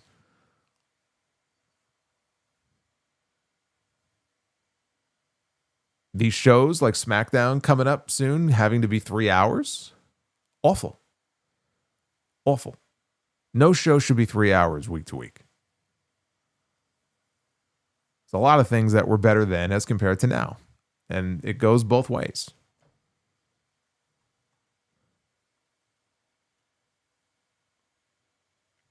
Did you see that Logan Paul had his promo written on his hand on Yes, I did. He had crib notes. He had crib notes on his hand on SmackDown.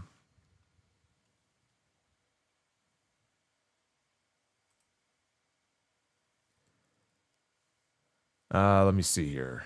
We got VC with a member chat, 42 months. I believe that's Ragnarok.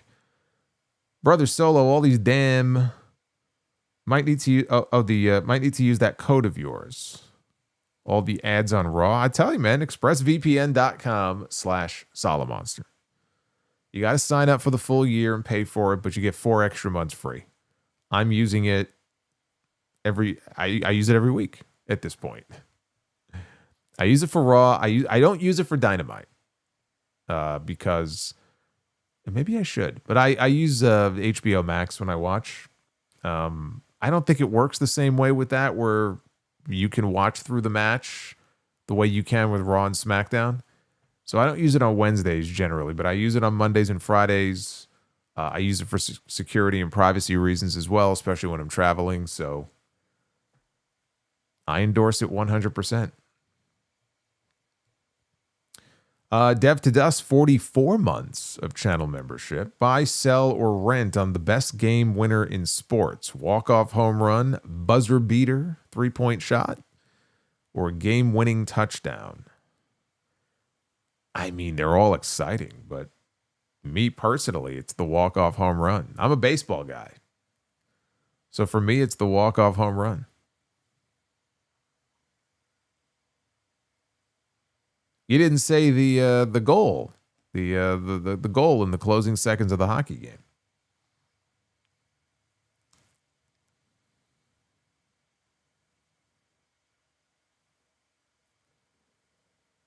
Let me make sure there's no other member chats. All right, let's get back to the super chats here, because we got a bunch more that came in.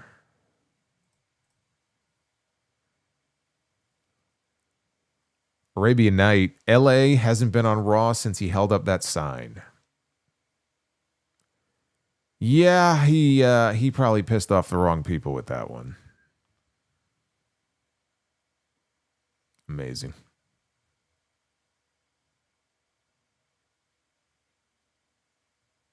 Sidro. Cardiologist told me my heart muscle pumping at 35% capacity compared to 75% that it should be. If I don't quit smoking cigarettes, heart transplant will be needed. Got nicotine patches, just need to stop buying cigarettes. Yes, that is the worst thing that you could be doing. I remember when I was first diagnosed with the blood cancer, which, you know, I've talked about it before. It's just a condition I have. It's actually been 10 years since I was diagnosed, but he would ask me, do you smoke? I said, no. He goes, that's good. Because if you did, that would be very bad. With what you have. I go, no, I don't smoke. I don't smoke anything. It's like the smoking is the worst thing you could do. So they have patches, they have gum. It's not an easy thing to do, but you have to force yourself not to do that. But yeah, I mean, Sidro's also had issues, right? Sidro had a fucking heart attack. You know, and thankfully he pulled through. But, you know, brother, you got to take care of yourself. You know, that's serious stuff.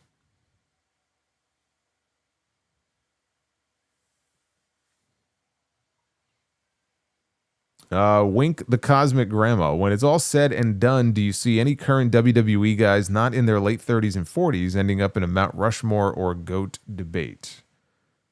I don't, and that's the problem. Mount Rushmore. I mean, there are people that I think will consider Roman Reigns because they relied on him in that top spot for so many years, and because business boomed during the Bloodline period and the Bloodline story. So, you know, Roman is not on my Mount Rushmore, and I don't think he ever will be. But for some people, you will have them placing Roman Reigns in that Mount Rushmore conversation. Cody, I don't see it. I don't see it with Cody. I don't see it with Brock. I don't see it with Drew, Randy. So, yeah, I mean, there's there's not a whole lot of names that I see people really including in that debate.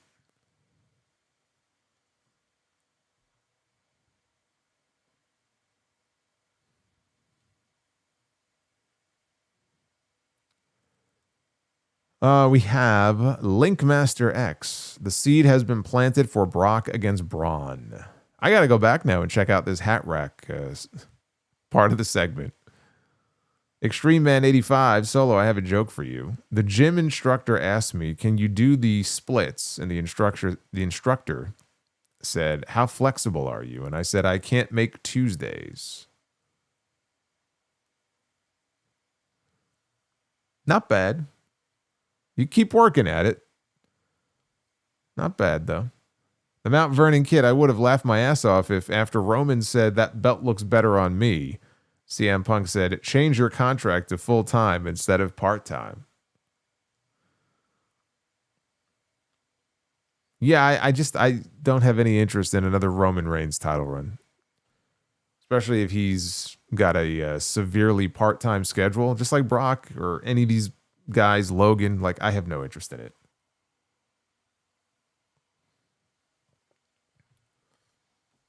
I'm done with the part-time bullshit with putting titles on people and then they don't show up. Like, there's nothing fun about that. It makes the shows just unbelievably boring.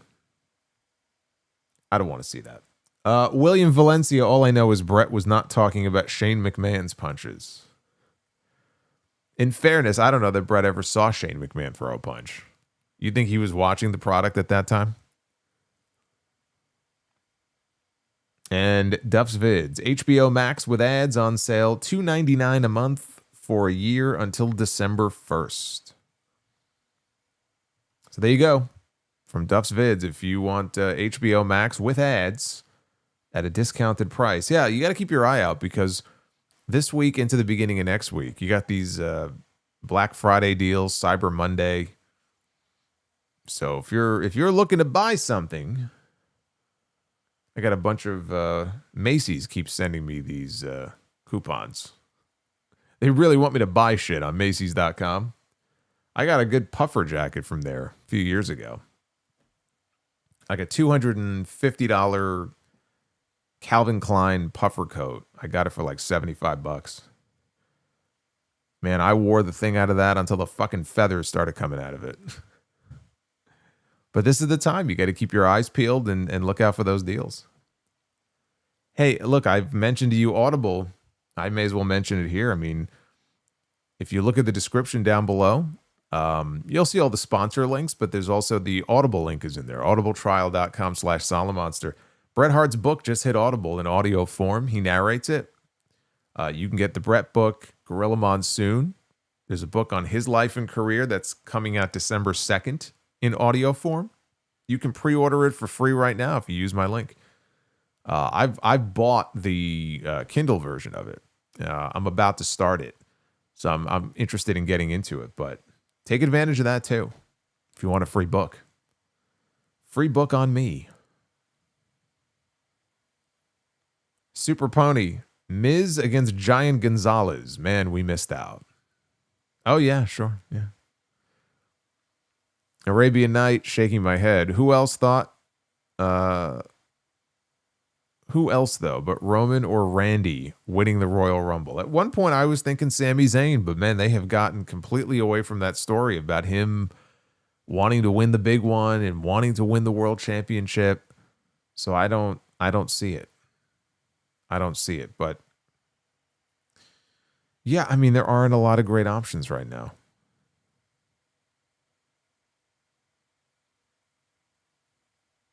Extreme Man 85, I have a new nickname for Cody. He is now the American NyQuil. What do you think? No, he doesn't bore me. I mean, he had a great promo on Friday.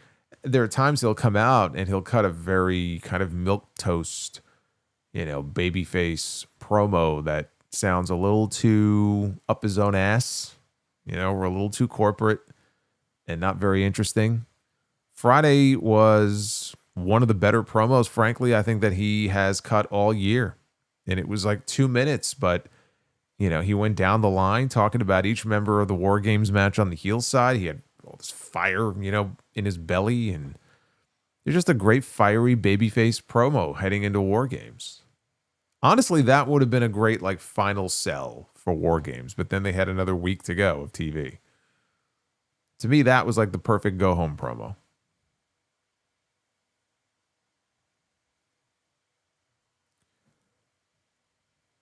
Your thoughts on CMLL having over 38 current active championships as of now? I think that's very stupid, but I don't watch CMLL, so it doesn't bother me. If WWE or AEW had over 38 active, actually at this point I'd be shocked if AEW doesn't end up with 38 active championships. Then I would tell you how stupid it is. Hey, Dark One, what's up, man? What's going on, Dark One? I got Darkwing Duck over here. Zombified guitarist. Just watch Red versus Nemeth at Super Clash. Great to hear your call. That senton out of the ring by Red was great. Dude, that's become a staple of his matches. So I called that match, not this past weekend, but the previous Saturday. And almost lost my voice calling that show. And then 6 days later, I flew to Chicago and called the Chicago show this past Friday.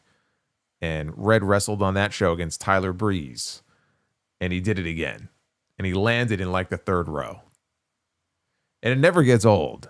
It's just insane to see him flying around the ring like that and then just with reckless abandon, just launching himself out of the ring into the crowd. So twice in 1 week, I got to call that spot. And it never gets old.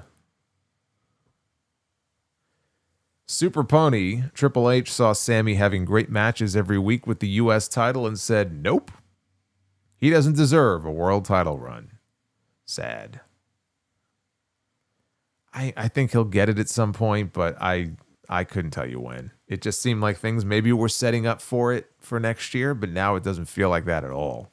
It's like the trail has gone cold, right? Looking for the killer. The trail has gone cold.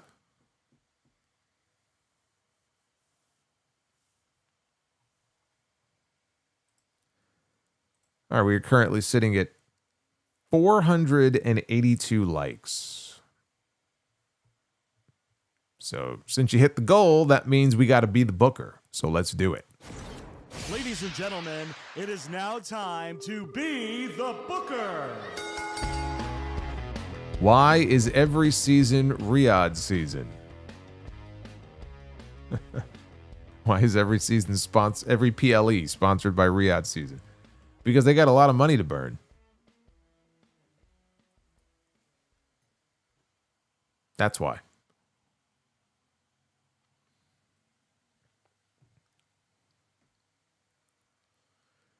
All right, here we go. And we are starting Be the Booker with a stipulation. What is this, AEW?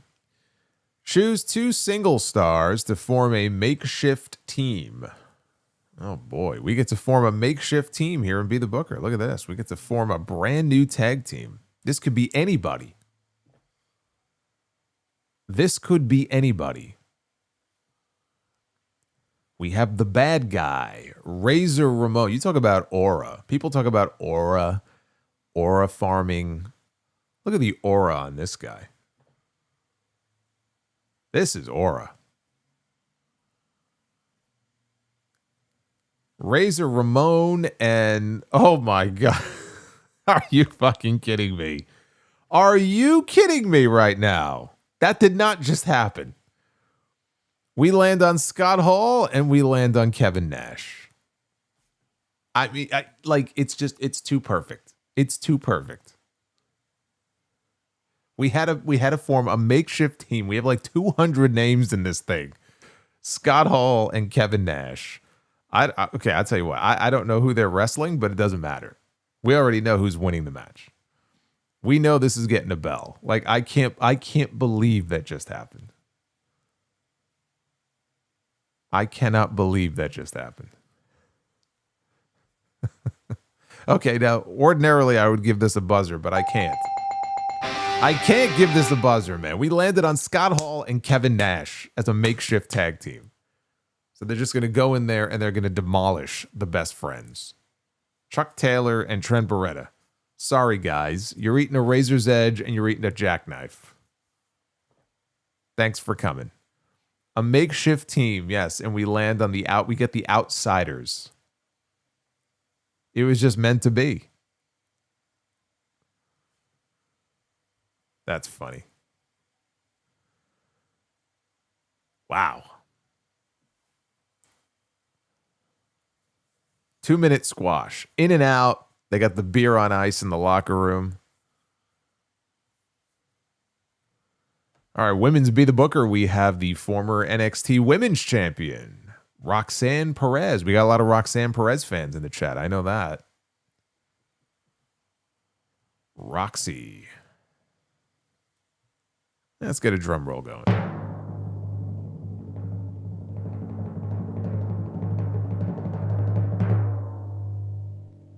Roxanne Perez against Queen Zelina.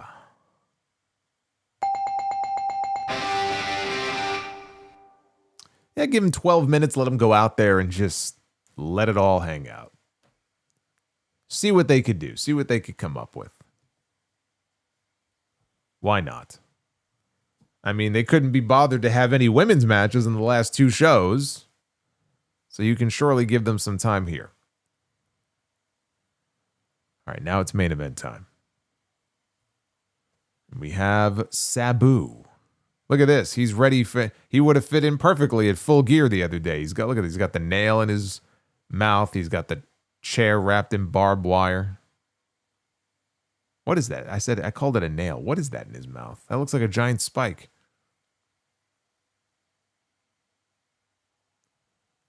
Sabu, man. He would have thrived in Blood and Guts.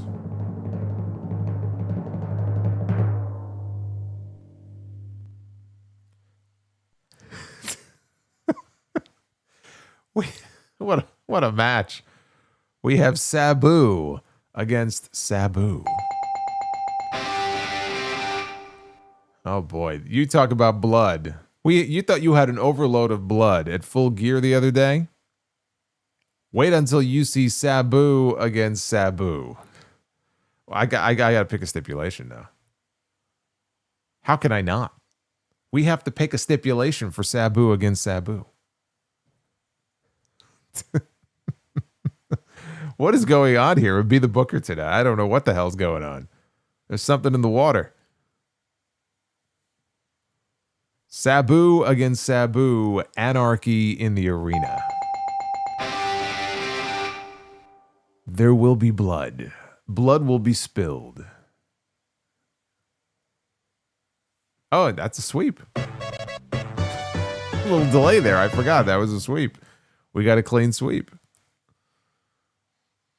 They're going to have to slap a warning, though, like an advisory on that match. It might be too extreme for some audiences.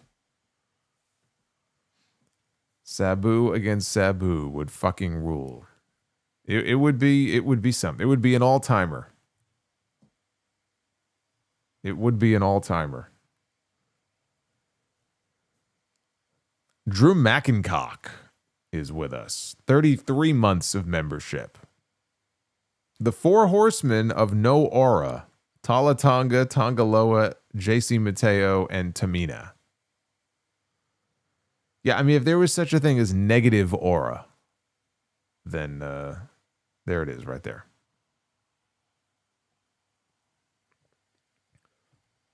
We should do a list of all the people that have negative aura.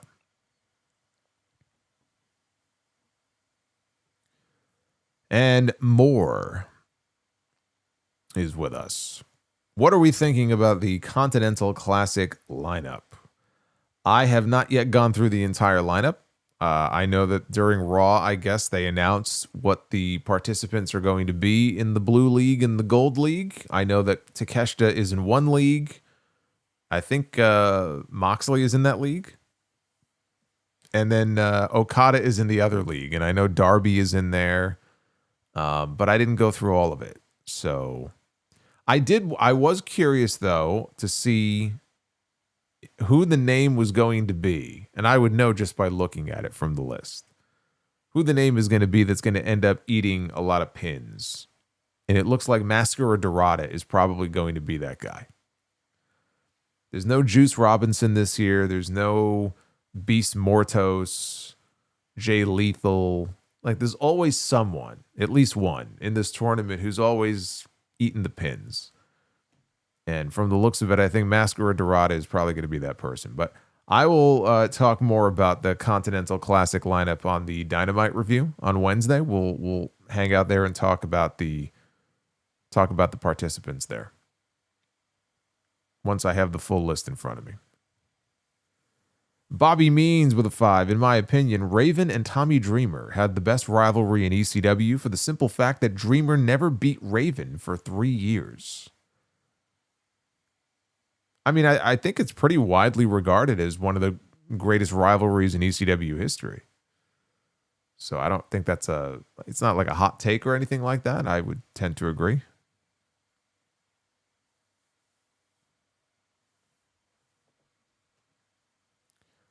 But yeah, I don't believe Kyle O'Reilly is in there, right? I mean, Tony Khan said the other day in the post-show scrum that O'Reilly was likely not going to be in there. He had some injuries coming out of the match with Jon Moxley at Full Gear. I know Roderick Strong is in there, though. So I know Roddy is in there.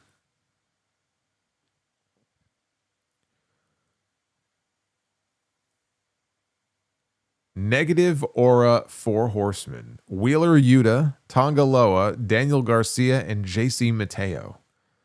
Oh my God. What a group.